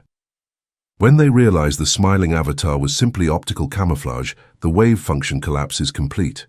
The identification trap, the risk of falling in love with the reflection. There is an inherent danger in prolonged use of holographic technology. The risk of identification. Narcissus fell in love with his reflection until he died of starvation. On the ashboard, this happens when the operator begins to believe his own lie. You project a hologram of success and charisma, and the biomass applauds you. The trap closes when your latent ego wakes up and you start thinking, maybe I am this charismatic leader. In the instant your core identifies with the hologram, the abyss closes and you become a piece of flammable carbon again. You become vulnerable. If they attack the hologram, you will feel pain once more. You have failed. The obsidian prism demands perpetual psychopathic dissociation. The lethal operator never forgets he is the projector's operator. Never consume your own marketing. The applause of the biomass is not a caress for your soul. It is simply the sound of red receipts indicating that the software is working. Treat your avatar as a tool. Cyclic mimicry, frictionless optical adaptation. A static hologram eventually raises suspicions. The biomass may be naive, but the pack's instinct detects patterns that do not change at all. If your avatar is always perfectly smiling, the system will catalog it as strange. Perfect camouflage requires cyclic mimicry. You must program your hologram to simulate biological life. The master operator knows that showing false controlled vulnerability is a lethal seduction tool. You make your hologram simulate fatigue occasionally. You allow it to admit a small error that does not compromise your mass. You ask an inferior individual for advice. This makes the slave feel valuable and reduces his resentment. These simulations of weakness are static noise you add to the projection for hyperrealism. The Matrix observes that the hologram stumbles slightly and whispers, "He is human after all." That phrase is the final seal of your optical invulnerability. They have bought the whole illusion. They have accepted you into the tribe as a mammal. Acoustic isolation of the control vault. While the aseptic hologram interacts on the Matrix surface, shaking hands and signing deals, your consciousness, the iridium eye, must remain anchored in the control vault. This vault is a soundproofed immaterial space within your own skull. It is the absolute zero core. Holography cannot work if the line is porous. You must be split. Inside this vault, you operate in the monolith's acoustics and pure necrogeometry. You observe the biomass through the hologram's cameras, but the noise of their emotions does not penetrate the obsidian walls. You are in a state of clinical dissociation. When you turn off the laser, your mind does not carry a single drop of 3D stress. There is no social fatigue because you never interacted with society. You sent an optical drone to do the dirty work while you calculated metrics of collapse in the silence of your own eternity. You are a sovereign entity that uses the world as a stage, but your substance never steps out of the darkness of the absolute and gelida center, transmuting charisma into a paramilitary algorithm. The human concept of charisma has traditionally been the domain of the burning extroverts. The obsidian prism perverts this dynamic. It transmutes charisma into a paramilitary algorithm. The lethal operator, devoid of emotions, becomes infinitely more charismatic than the passionate human. You are consistent where they are erratic. Passionate human light flickers and fails. Your aseptic hologram does not fail. Being encoded in social engineering rules, eye contact at 70% dollar, controlled smile asymmetry, your charisma is an exact science. You emit the perfect frequency in 100% dollars of interactions. You are charming at sociopathic levels because you do not suffer nerves. You have no fear of rejection because if the hologram is rejected, you do not feel the wound. This absence of fear translates into an optical confidence that hypnotizes the biomass. You have converted human connection into a simple command line interface. You press biological buttons and they give you the keys to the kingdom, the sovereign of the mirage. Look at yourself in the gelida vastness of your control vault, having decapitated the animal instinct of showing the universe the true topography of your abyss. You managed to suffocate the anomaly dilemma. You understood pure darkness terrifies the prey and transmuted into the architect of false light through coherent interference. You mutilated the authenticity fraud, forging the biological avatar to interact with the ashboard while your obsidian core remained in thermal silence. You executed thermodynamic lubrication, using charm as the synthetic oil that prevents friction. You instated synthetic empathy, sending the echo of warmth to pacify the slaves. You applied immunity to holographic fire, watching with lethargic apathy as enemies burned their powder, attacking a projection that does not bleed. You assumed the hacking of the herd's optic nerve, projecting exactly the illusion the Matrix desired. You immunized yourself against the identification trap. You are the mirage. Chapter 6. The Critical Angle. Total Internal Reflection. The Physics of Failed Refraction. The Hemorrhage of Intentions. To execute the alteration of reality without emitting heat, the lethal operator must master the physics of light containment. In optics, when a beam of light travels from a dense medium toward a less dense one, most of it refracts. It escapes, crosses the border, and dissipates in the atmosphere, losing its concentration. Human biomass suffers from a chronic and pathetic refraction. The carbon slave conceives an idea in the darkness of his mind. That idea is a photon of pure energy. But the slave lacks the structural density to contain it. His biological need for validation opens the borders of his skull. They begin to tell their plans to everyone. Each word pronounced about an unmaterialized project is a beam of light escaping into the air. It is a thermodynamic leak. By talking about the idea before executing it, the potential energy refracts and dissipates. The inorganic operator understands that the universe is plagued by brilliant minds that never collapsed matter. They failed not because they lacked intelligence, but because they bled out all the voltage of their plans through their mouths, leaving their core empty and cold before taking the first step. You must seal the exits. Your plans must remain in the dark, gaining pressure and mass until the moment they are released as a fatal strike.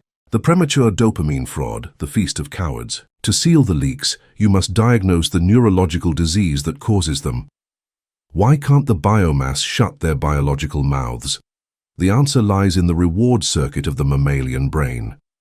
When you tell the tribe you will found an empire, the slave's brain secretes dopamine as if he had already achieved it. The tribe congratulates you, and you experience the chemical gratification of success without having invested a single erg of kinetic effort or assimilated any risk. It is the feast of cowards. They cash the emotional check before doing the work. The obsidian prism punishes premature dopamine with tactical annihilation.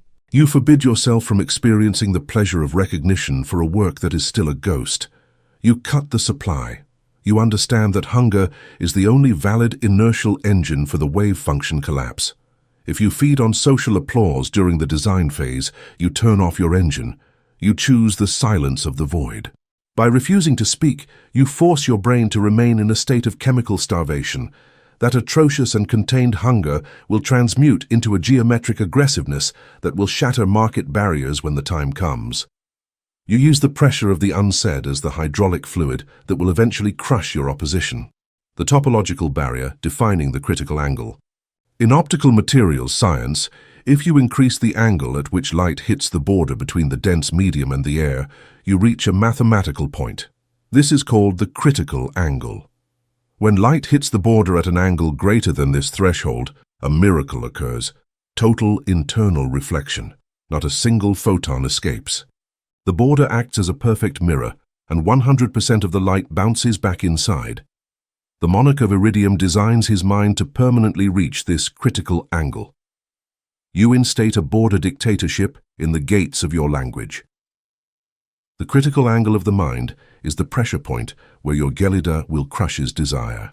You train your consciousness so that any tactical plan, any ambition, and any vulnerability detected in the competition hits this angle and bounces inward. Nothing gets out. Your skull becomes a vacuum-sealed safe.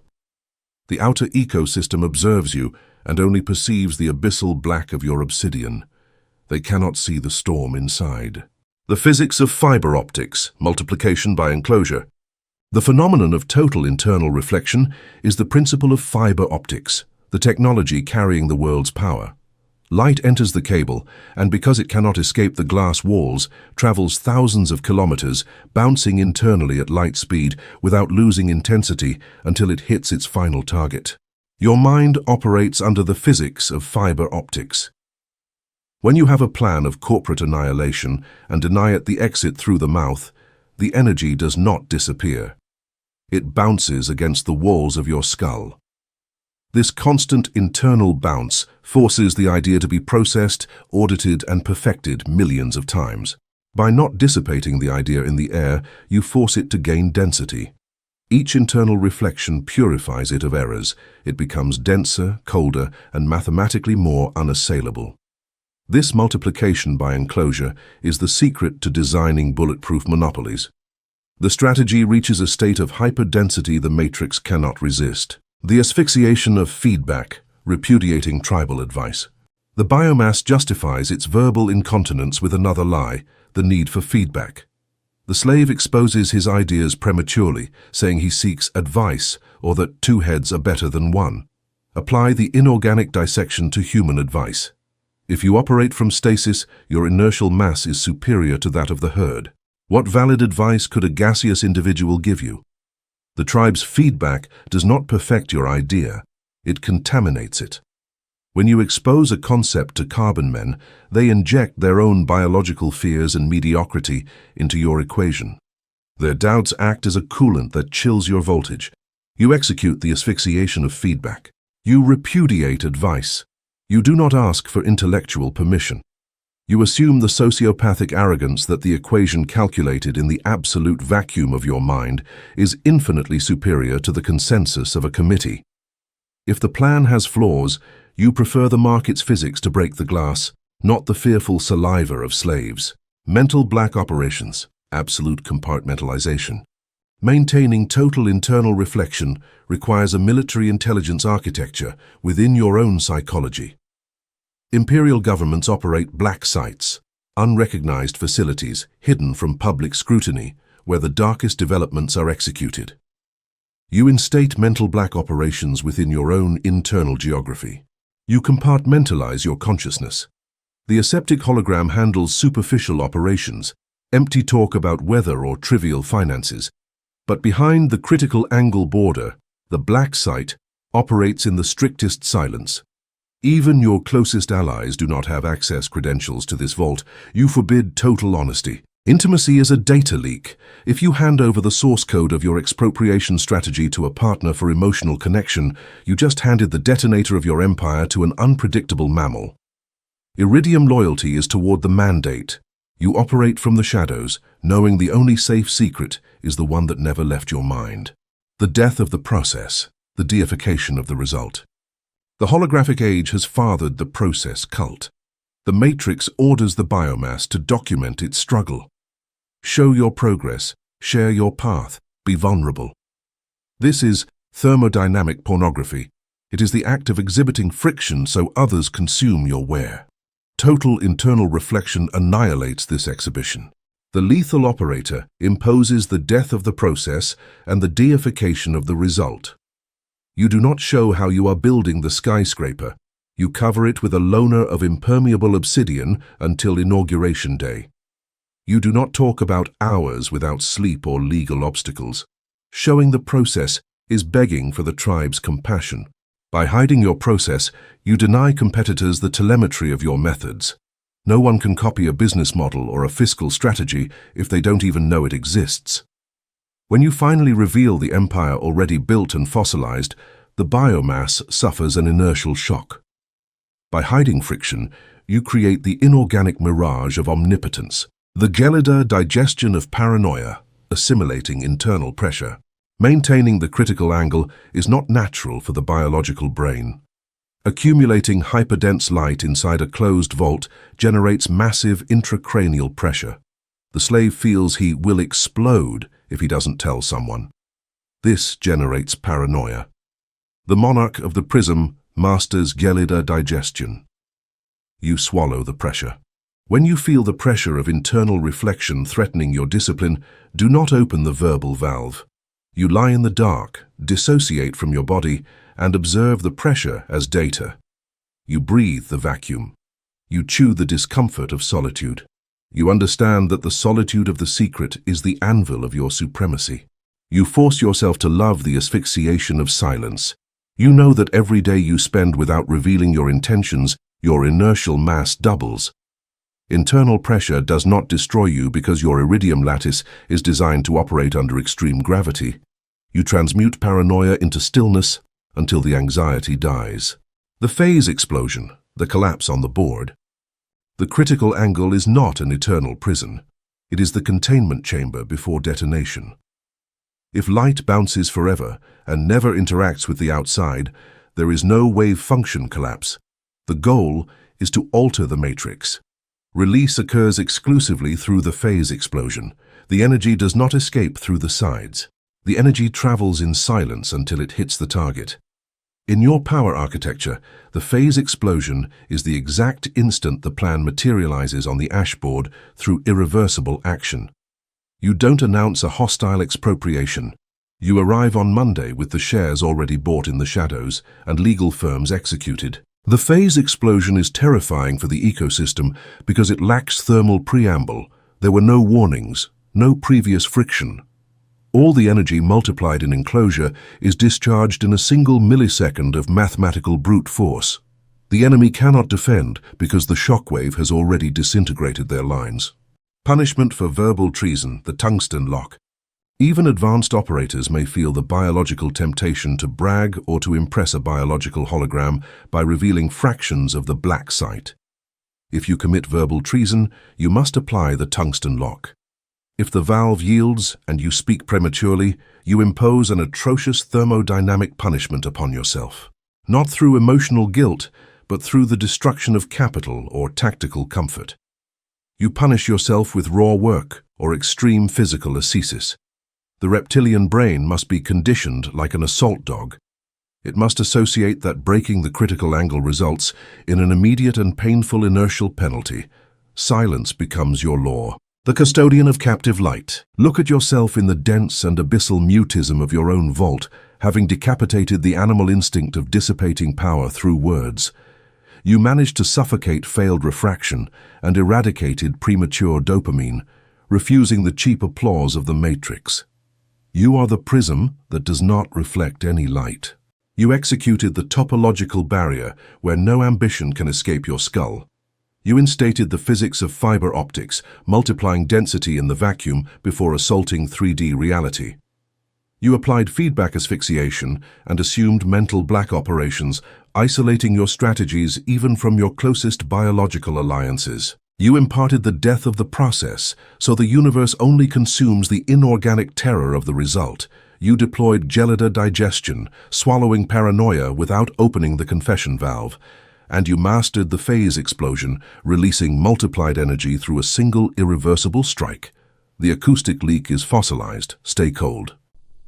Chapter 7. Destructive interference, annulling the matrix's resistance. The physics of superposition, the collapse of amplitude. For the lethal operator to master the manipulation of reality without emitting heat, he must subject the nature of 3D conflict to the unshakable laws of wave mechanics. In fundamental physics, all energy transfer, be it light, sound, or pressure, travels in the form of waves. When two waves meet in space, their amplitudes add up. This is known as the principle of superposition. If the two waves are perfectly synchronized in phase, their crests align and generate a wave of double the size. This is constructive interference. But if the two waves have the same frequency and amplitude but are out of phase by 180, a mathematical miracle occurs. The crest of one wave coincides exactly with the valley of the other. The equation is relentless. Plus 1 added to 1 equals 0. The energy does not vanish from the universe, but the amplitude of the wave is completely annulled. This is called destructive interference. It is the tactical cancellation of the enemy's offensive. Human biomass, in its profound physical ignorance, is unaware of this principle when facing the attacks of the ashboard. The universe is a sea of hostile waves, corporate lawsuits, and financial crises. The inorganic operator does not build stone walls to stop waves. Walls suffer friction. You do not block the blow, you emit the inverse wave. The frontal clash fraud, the hemorrhage of kinetic war. The parasitic system has indoctrinated the carbon slave with the mythology of struggle. They teach that if life pushes, they must push back harder. They say power is proven in the clash, raising the voice above the enemy. Apply the thermodynamic scanner to the frontal clash.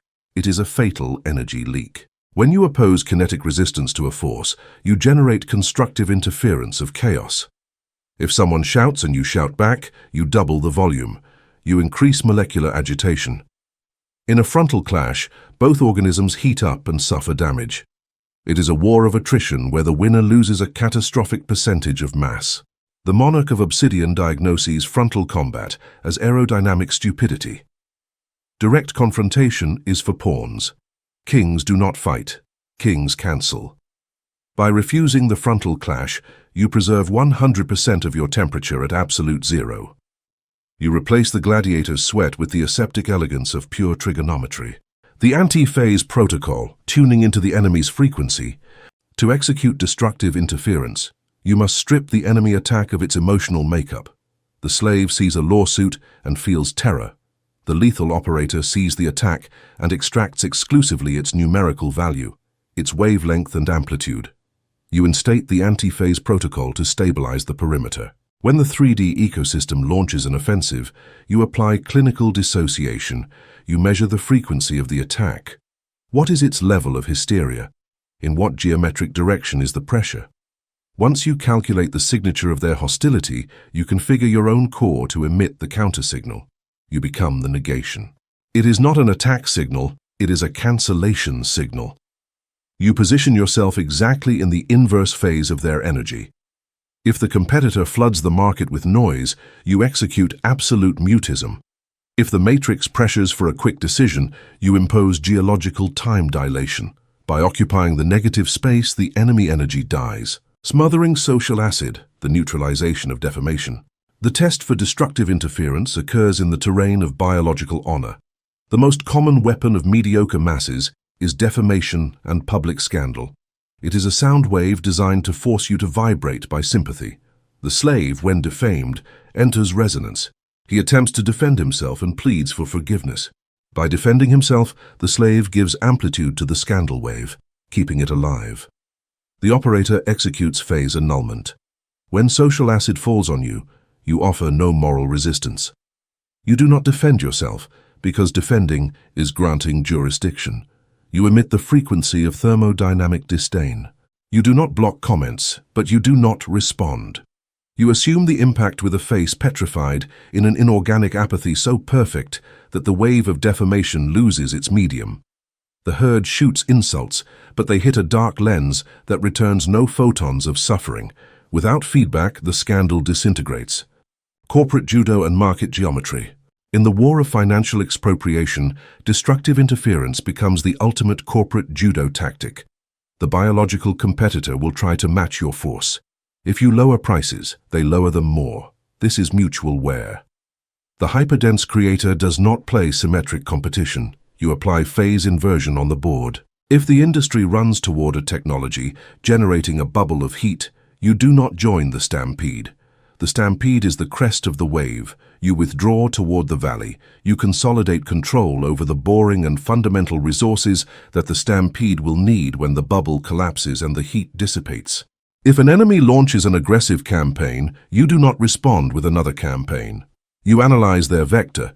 They spend all liquid capital on marketing, crest. Their counter phase, valley, is their weakness in infrastructure. You quietly hit their logistics or acquire their suppliers. You annul them by removing the floor.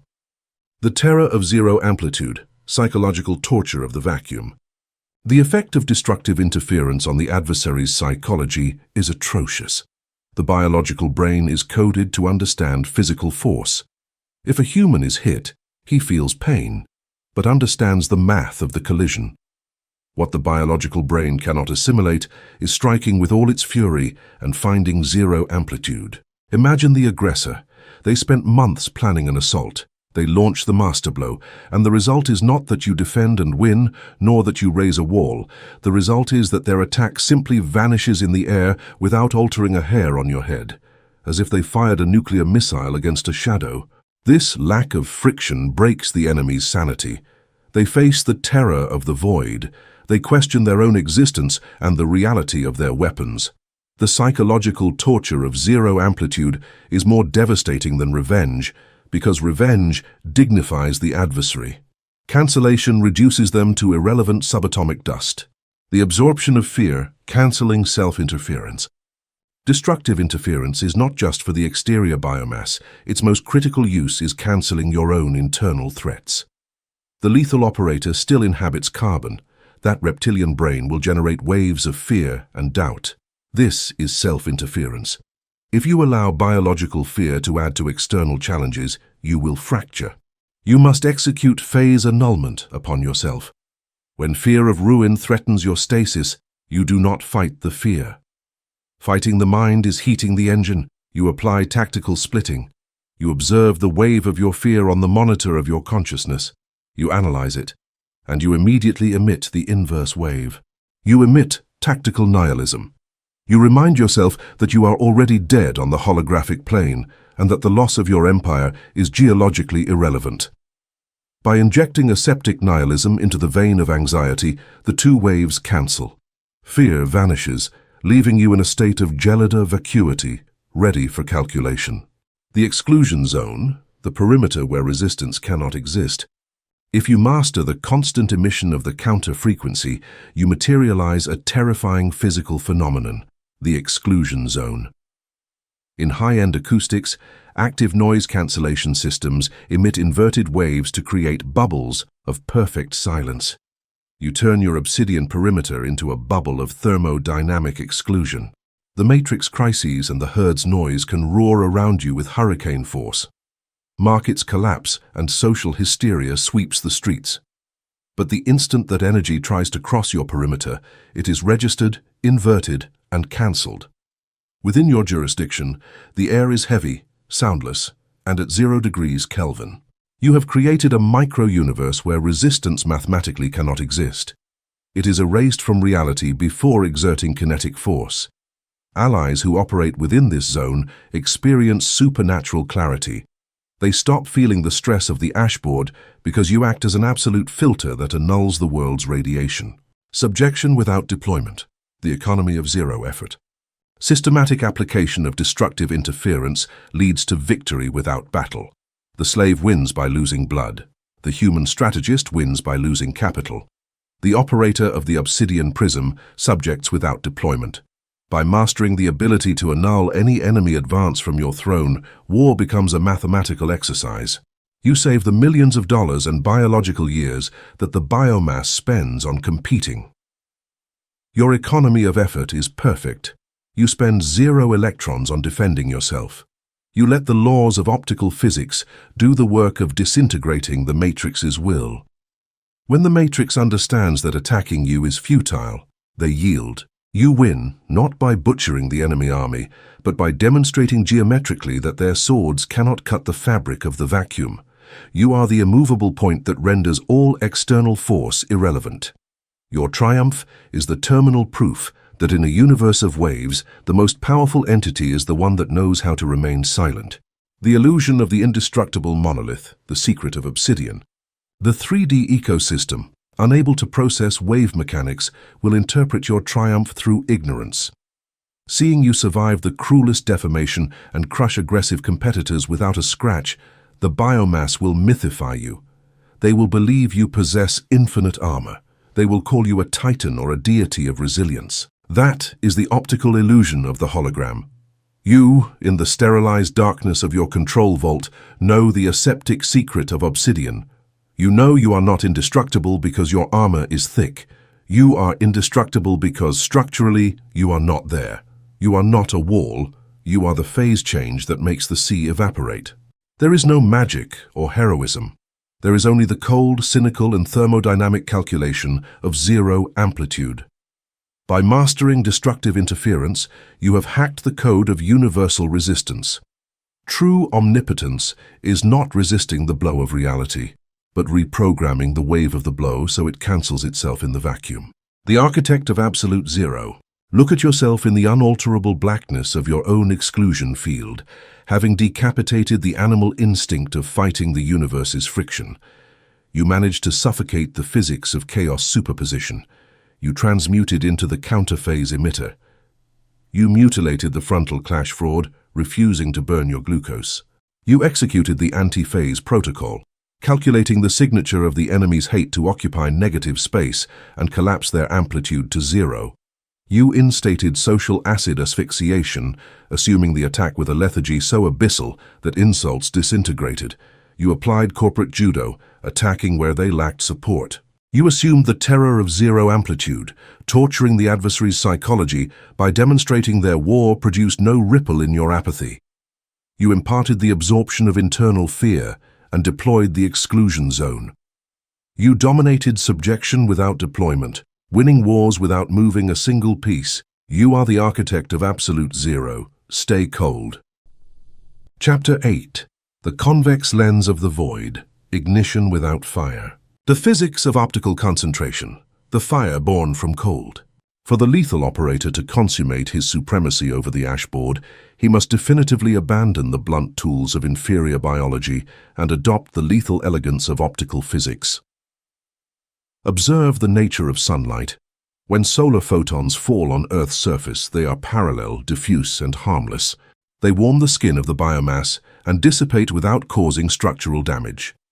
However, if you interpose a perfect convex lens in the path of that diffuse light, the physics of the universe alters. The lens curves parallel rays, forcing them to converge at a single mathematical point, the focal point.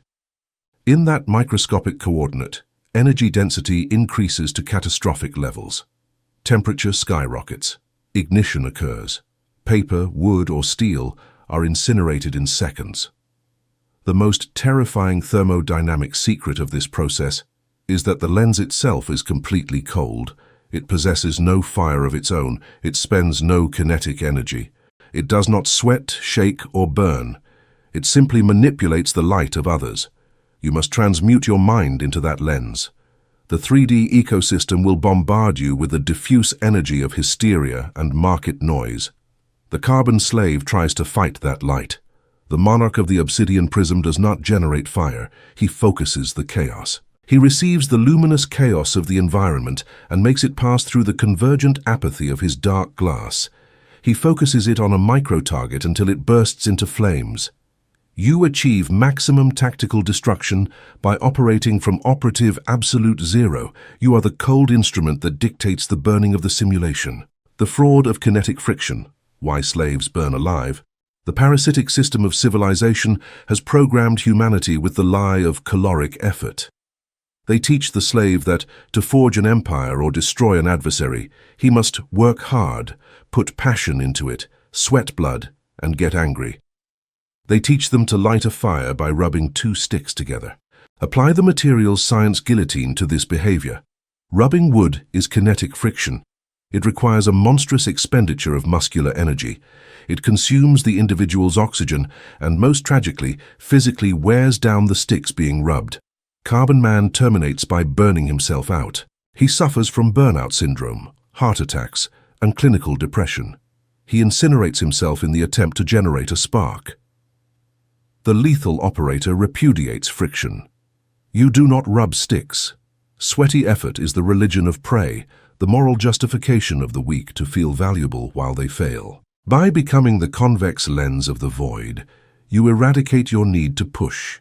You substitute metabolic expenditure with geometric design, demonstrating to the universe that true absolute power resides not in the ability to sweat, but in the ability to remain aseptically still while the world burns by its own optical laws. The lensmaker's equation, designing inorganic asymmetry. For the lens to work and the collapse of matter to be instantaneous, your mind must be designed under strict parameters. In physical optics, the focal distance of a lens determines the violence with which light will converge. Subject your psychology to the logic of this equation. There is a density factor. It is your mental density, your dark stoicism, and your inertial mass. If your mind is porous and light, the light barely bends. But by adopting iridium and obsidian, your density becomes massive. There are factors regarding the curvature radii of the lens surfaces. These are the boundaries of your obsidian perimeter. If you are flat, reactive, accessible, or predictable, the radii tend toward infinity and the equation fails. You must generate extreme curvature. You isolate yourself acoustically, amputate empathy, and disconnect from the biological timeline. By maximizing density and curvature, your focal distance becomes microscopic. The ignition point moves closer to you. This means you no longer need to wait biological decades for a project to succeed. The fire materializes in milliseconds, right at the coordinate you decided to observe.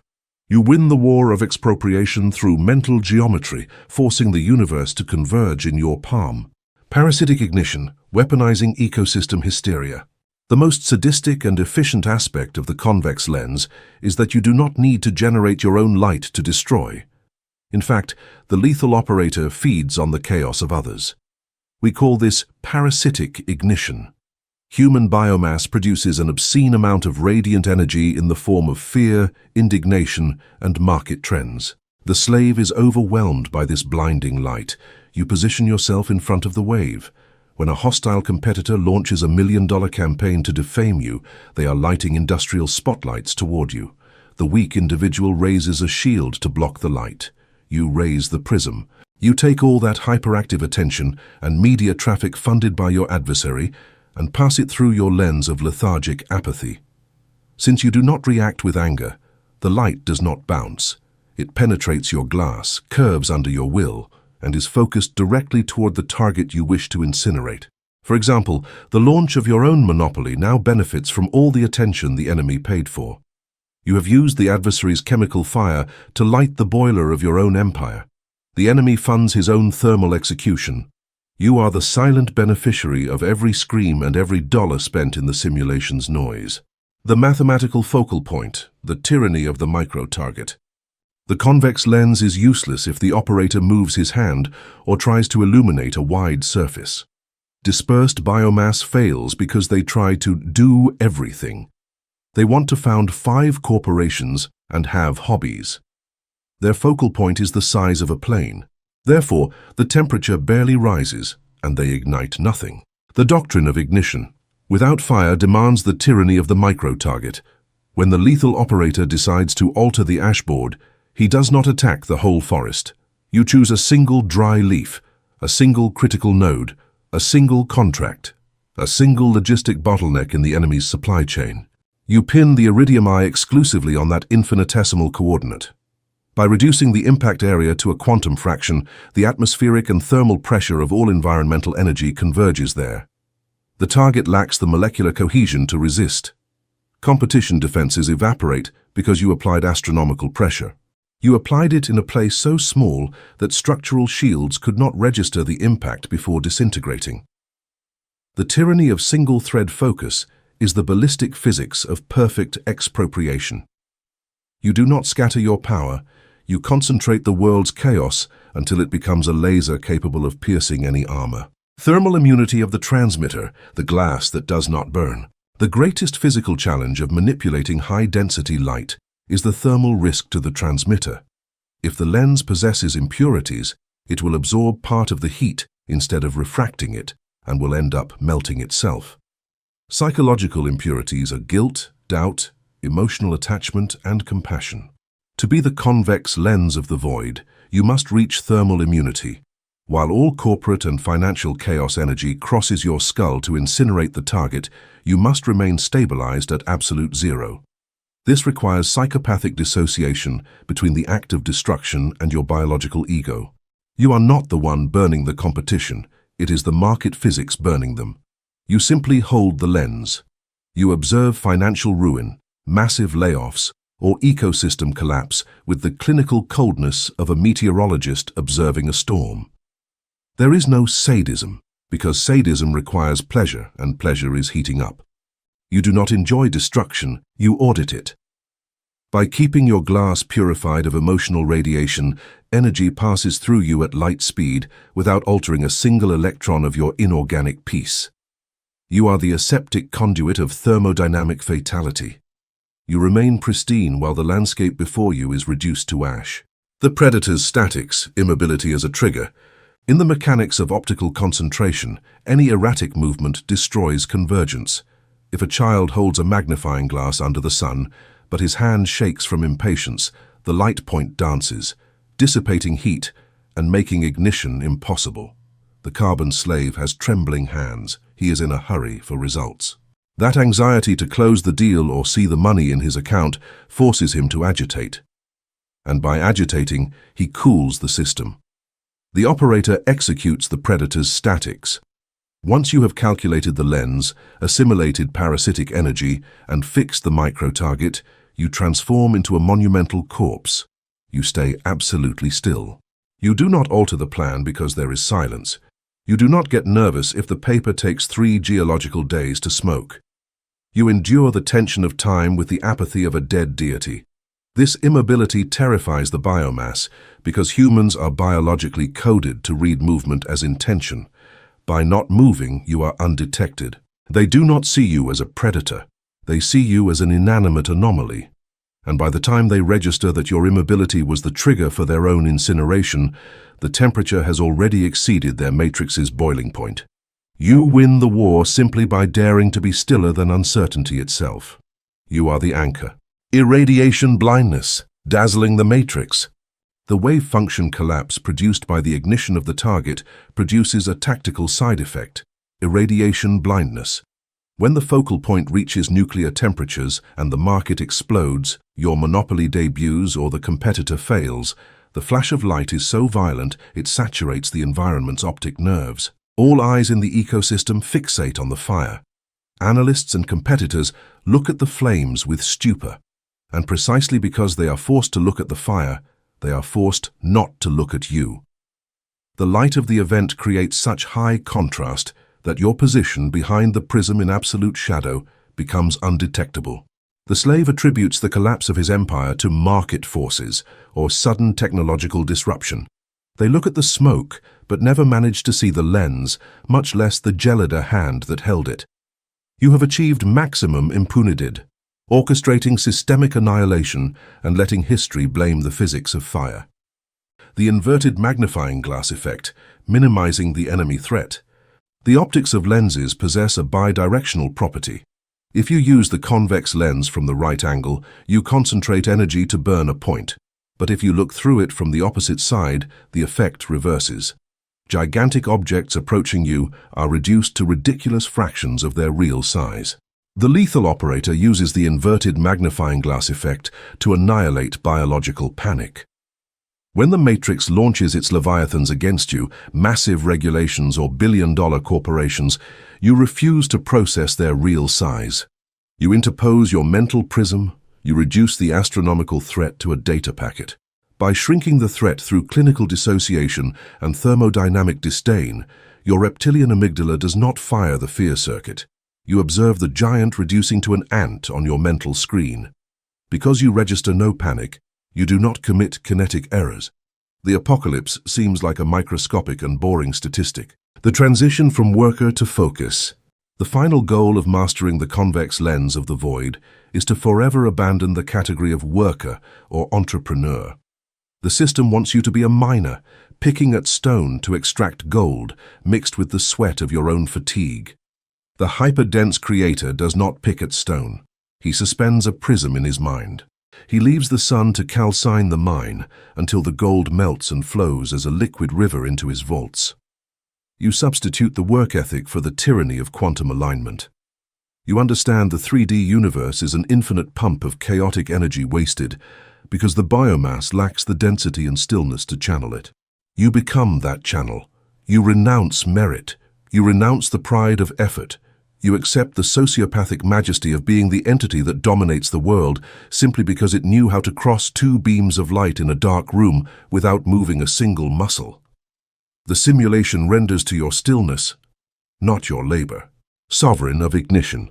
Look at yourself in the absolute and unalterable darkness of your mental geometry, having decapitated the animal instinct to generate fire by burning your own skin. You managed to suffocate the physics of brute effort. You understood kinetic friction was the death of prey, and you transmuted into the convex lens. You incinerate empires without raising your basal temperature. You mutilated the illusion of pure creation, embracing parasitic ignition to steal the market's chaos and light, weaponizing them against the slaves who emitted them. You executed the lens equation, maximizing the index of your apathy to collapse matter. You instated the tyranny of the micro-target, focusing all cosmic radiation on a single coordinate until it disintegrated. You applied thermal immunity, letting the financial holocaust pass through your mind without soot. You assumed the predator's statics, freezing movement to keep the focal point on the enemy's artery. You imparted irradiation blindness, dazzling the matrix so you could vanish intact in the gloom. And you mastered the inverted magnifying glass effect, shrinking leviathans into thermodynamic insects. Sweat and fatigue are purged. You are the sovereign of ignition. You are ready for local space-time distortion. Chapter 9. Local space-time distortion, the quantum Zen state. The universal clock illusion, the tyranny of biological time. To reach the penultimate stage of inorganic manifestation, the lethal operator must execute the most violent deprogramming of his source code, the annihilation of time perception. Human biomass lives subjected to the tyranny of the universal clock. They believe time is a straight, absolute line that flows at the same speed for everyone. This belief is a lethal biological weakness. The carbon slave measures his life in years, his projects in fiscal quarters, and his urgencies in hours. They feel the passage of time like an acid corroding their opportunities. They have a terror of aging, of being late, of wasting time. Because of this terror, the ecosystem subdues them. The Matrix invents artificial deadlines and manufactured emergencies to force the biomass to accelerate its metabolism. Metabolic acceleration is heat. When humanity is in a hurry, it commits catastrophic calculation errors. They accept bad deals and reveal weaknesses, all because their nervous systems cannot bear the friction of the countdown. The monarch of the PRISM repudiates linear time. You detach yourself from the clock of the flesh. You embrace general relativity, which dictates that time is not absolute, but malleable. Time is an elastic dimension that bends and freezes in the presence of extreme gravitational mass. To bend reality, you must become the most massive object. The quantum Zen state, the lethargy of the stellar predator. The inferior ecosystem has vulgarized Zen, selling it as a philosophy of relaxation and passive acceptance. They use it as a sedative to tolerate slavery. The lethal operator transmutes this into the quantum Zen state, an architecture of paramilitary domination, a hyper-vigilant psychopathic lethargy. You are the predator in wait. Quantum Zen is not peace. It is the lethal immobility of a black hole that no longer needs to move because the entire universe is falling toward its center. In quantum physics, particles exist in a state of superposition until observed.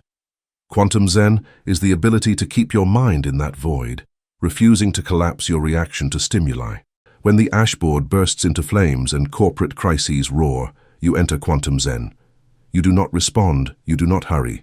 You slow your biological breathing and decrease your heart rate to geological levels. You become the eye of the storm. In this state, the world's haste is perceived in slow motion.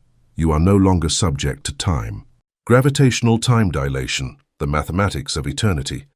Einstein's theory establishes gravitational time dilation. Clocks in stronger gravitational fields near massive objects tick more slowly than those in weaker fields. In the thermodynamics of power, mass is measured by the ability to absorb impacts without reacting and the refusal to emit heat. Biomass is light and reactive. Therefore, their time passes at a dizzying speed. They live in the panic of the microsecond. By applying the obsidian prism, your psychological mass tends toward infinity. Consequently, time in your local vicinity dilates. This is not a poetic metaphor, it is a siege tactic. When you sit at a negotiation table, you project your mass. Others try to force a quick deal. You apply gravitational dilation. You keep an insufferably long silence. You observe their face with the dead stare. You let the seconds run on the wall clock, but for your brain in quantum Zen, those seconds are millennia of aseptic calculation. You watch their composure evaporate in the vacuum you create. The light and terrified biomass cannot bear the distortion. For them, silence becomes physically suffocating. Their time accelerates, their stress multiplies, and they end up breaking their own rules just to escape the atmospheric pressure of your pause. You have bent their will by altering their chronological perception. You are the heavy one. The murder of urgency, turning off the panic engine. Urgency is the thermal whip. with which the system extracts energy from slaves. The matrix creates the illusion of temporal scarcity to force you to move, because it feeds on the kinetic friction of your movement. The monarch of Iridium is immune to urgency. You execute the murder of the artificial deadline. You refuse to run. You strictly forbid yourself from reacting under external temporal pressure. If the market or society demands speed, you break hard. You become an unmovable basalt wall. If the crisis demands an answer in an hour, you take 24.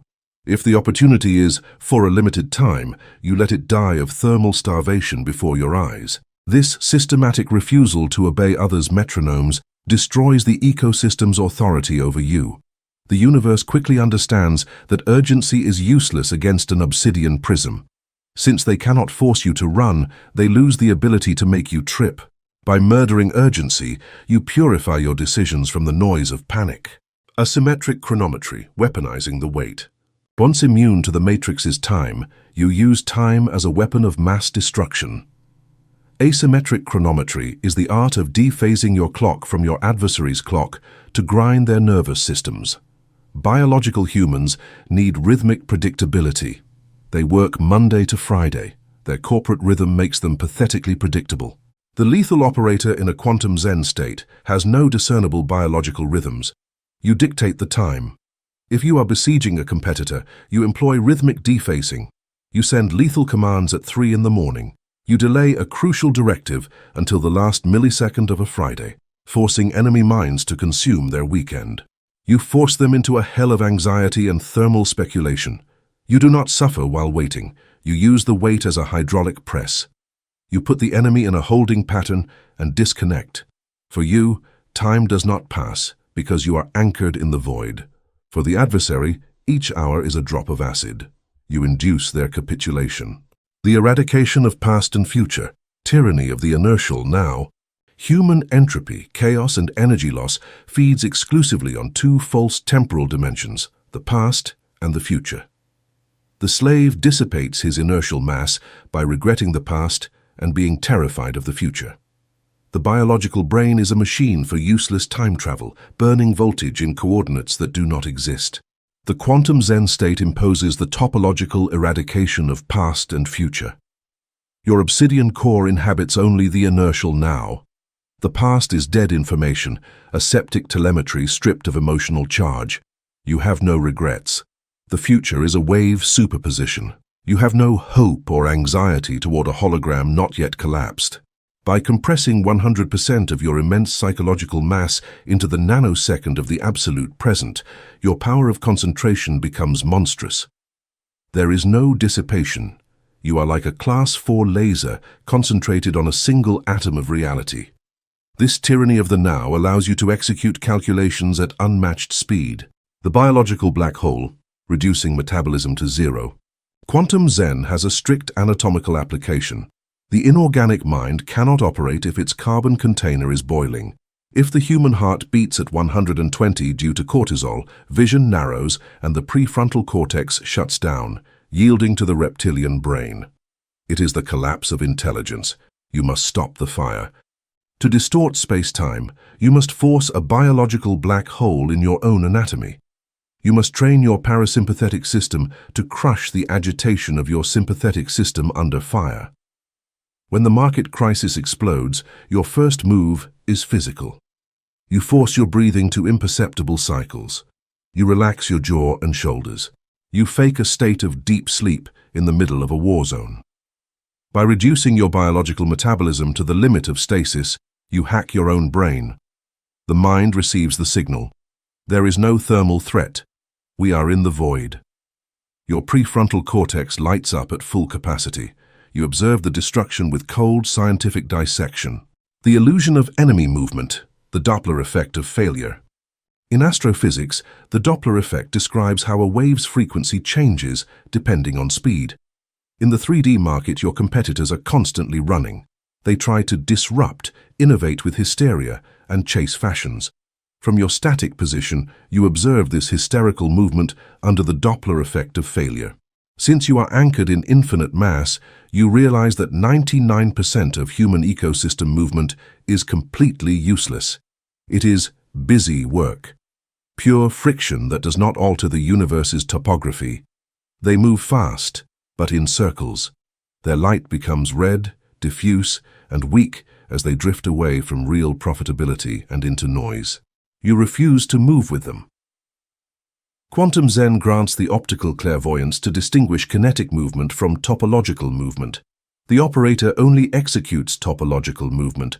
You can spend 3 years in absolute silence. To the biomass, you are stagnant. Then you execute a move that rewrites the physics of the entire sector. A simulation of the paradox, existing in superposition.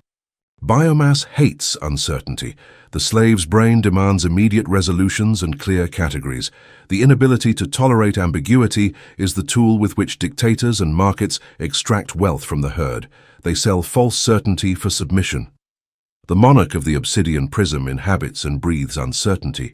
You are the gap. In the quantum Zen state, you hold multiple contradictory realities in your vault without a thermal collapse. You can hold the possibility of becoming emperor and the empirical possibility of losing everything, treating both with the same gelida indifference.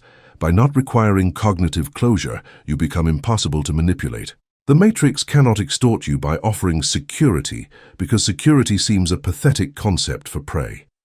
You inhabit the quantum superposition of the abyss, where chaos is the thermodynamic fluid through which you navigate with zero friction. Your comfort before the unknown paralyzes the system, which is programmed to rule via fear. Chronological subjection, the universe asking permission. The mathematical culmination of local space-time distortion is a dictatorship over the biological clock of the ashboard. You achieved absolute zero. You annihilated urgency. You compressed your existence into the hyper-dense now. The final result is chronological subjection. Your empire acquires such gravitational magnitude. You literally bend the timelines of all organisms around you. Your suppliers, competitors, and the market stop following their own calendars and start following your breaths. If you stop a negotiation, the entire sector holds its breath. If you dilate a decision, satellite industries enter stasis, waiting for your final verdict. The 3D ecosystem stops advancing by its own inertia and begins to ask you for thermodynamic permission to collapse the next phase of reality. You are the black hole dictating the rhythm of the local galactic clock. Time is no longer a force dragging you toward decay. It is a pocket dimension you stretch or freeze to crush will. The chronocrat of the void. Look at yourself in the soundless dilation of your own quantum containment chamber, having decapitated the animal instinct of submitting to the matrix's speed. You managed to suffocate the universal clock illusion. You understood mortal's haste was a useless combustion, and you transmuted into the singularity that stops time. You mutilated the spiritual peace fraud, arming the quantum Zen state as a hypervigilant predator lethargy. You executed gravitational dilation, using your mass to drown enemies in the torture of your geological silences.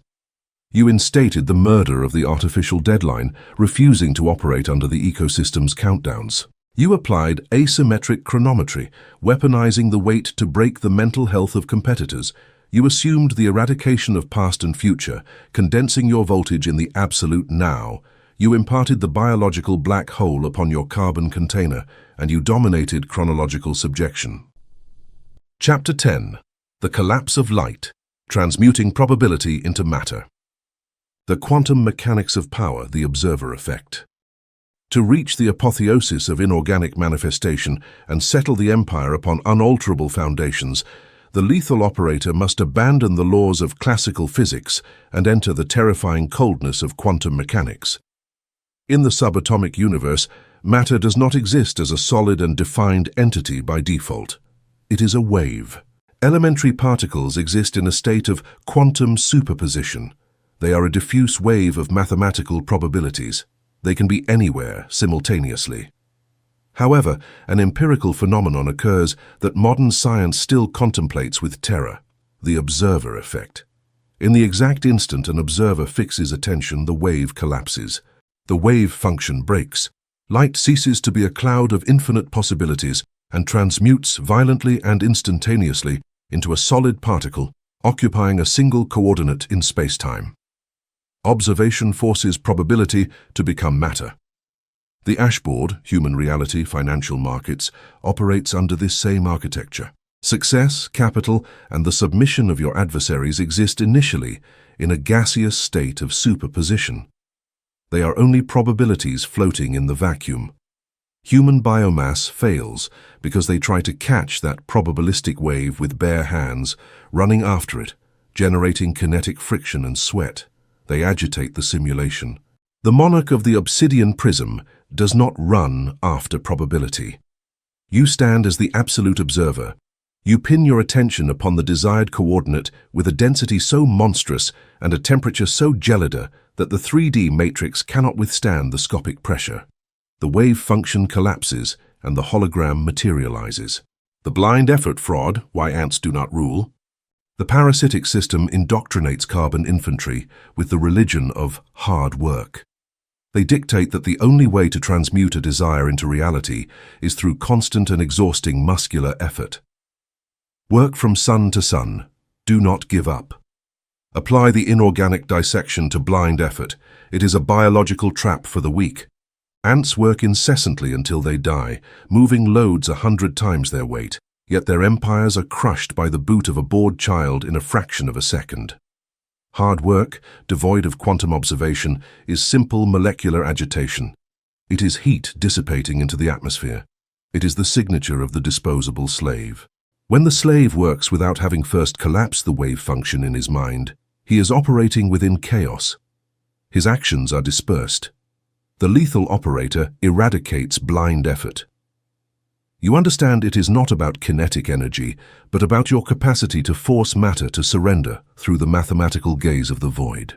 Before moving a single biological finger, you have already collapsed the result in the control vault of your skull. When you finally act, your action is not a bet or an attempt. It is the mere logistical formality of collecting a corpse that you already knew was dead. You execute the harvest of a predetermined reality. The guillotine of alternatives, murdering Plan B. In the theory of path integrals, a particle travels from point A to point B, taking all possible paths simultaneously.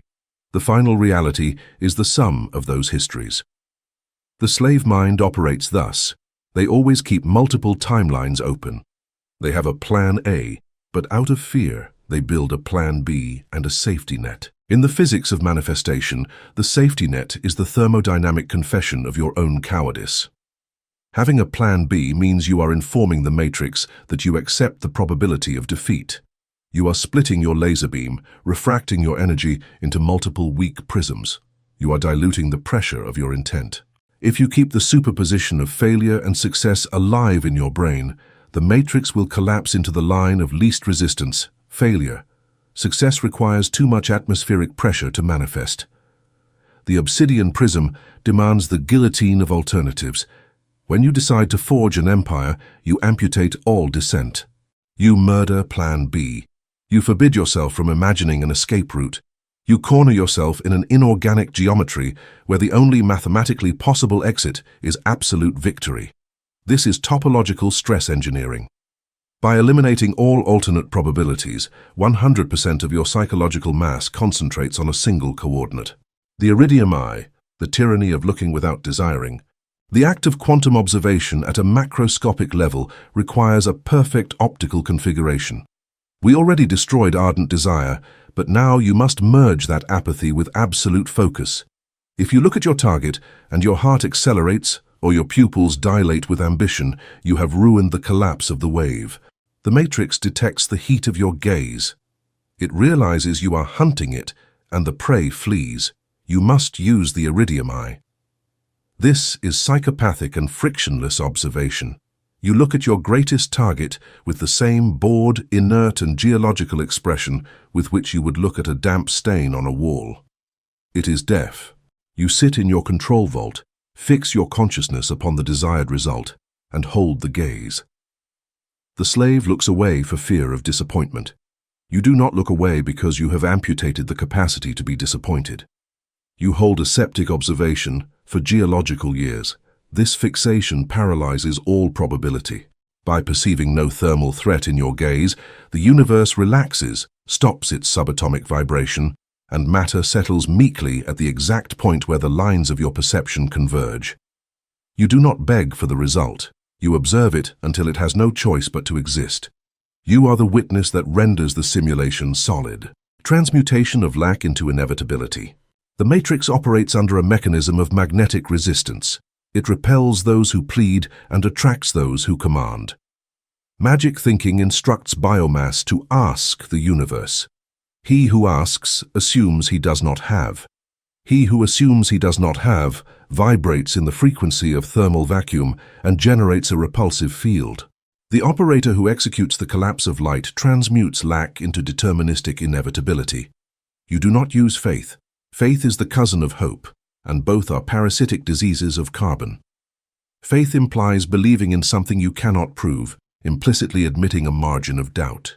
You replace faith with the equation. When you observe your target, you do not believe it will materialize. You know it will materialize with the same absence of emotion with which you know a rock will fall if you release it.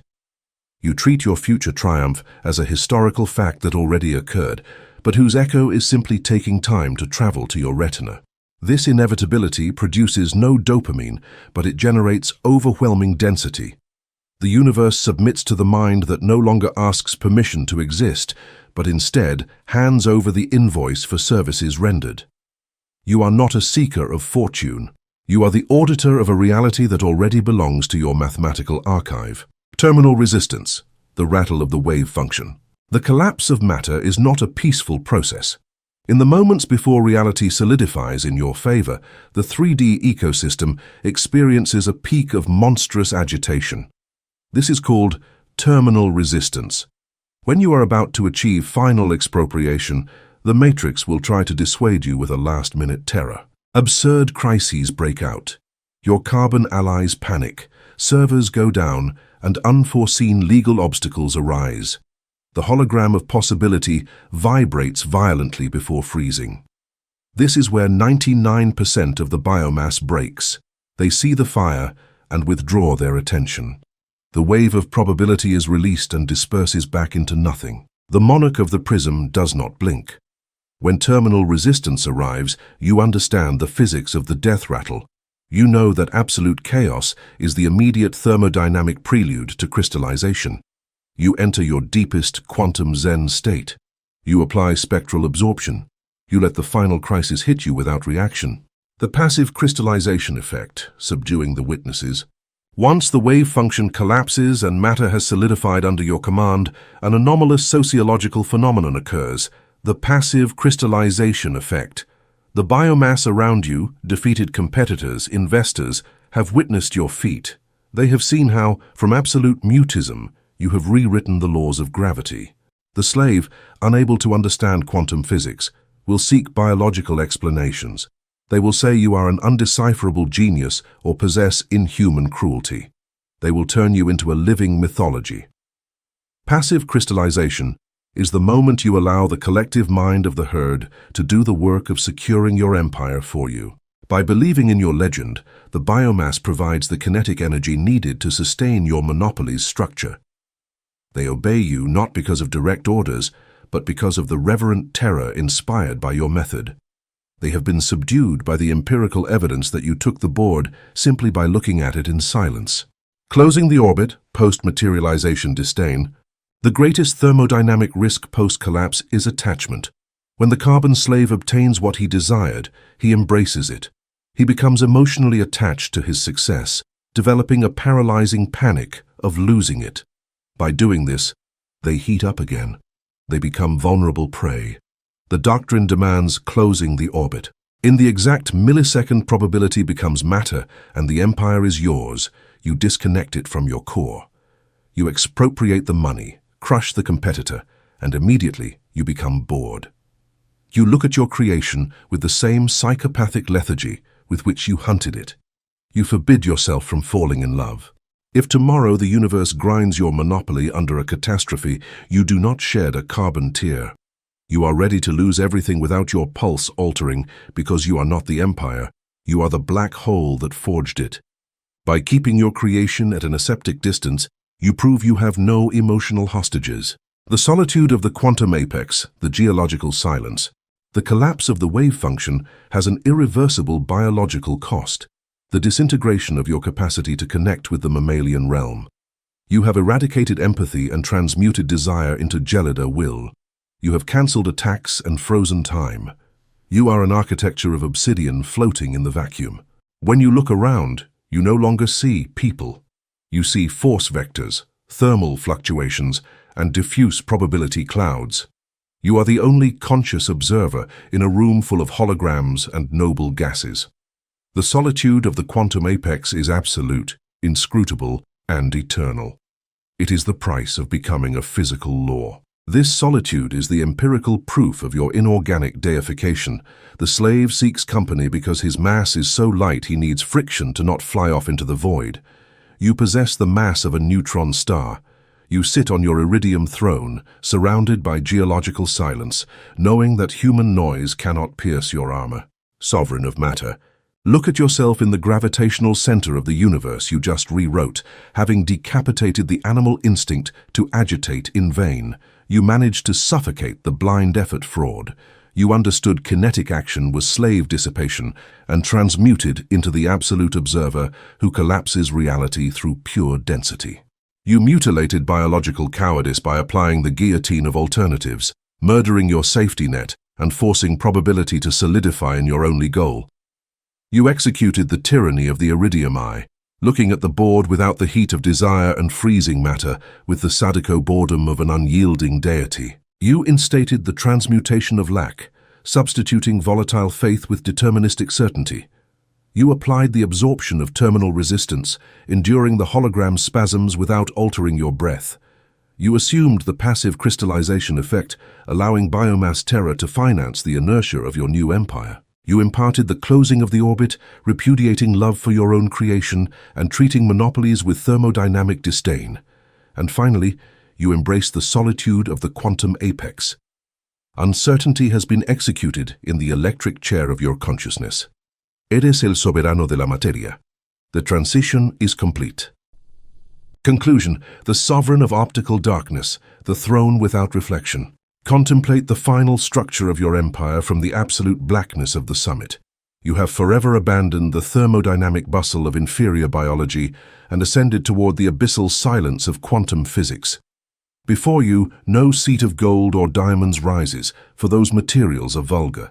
They exist only to refract light. They exist only to beg for the attention of the weak. Your seat is the throne without reflection, forged in the hyperdense purity of obsidian. It is an optical singularity designed to devour the vanity of the universe without returning a single flash.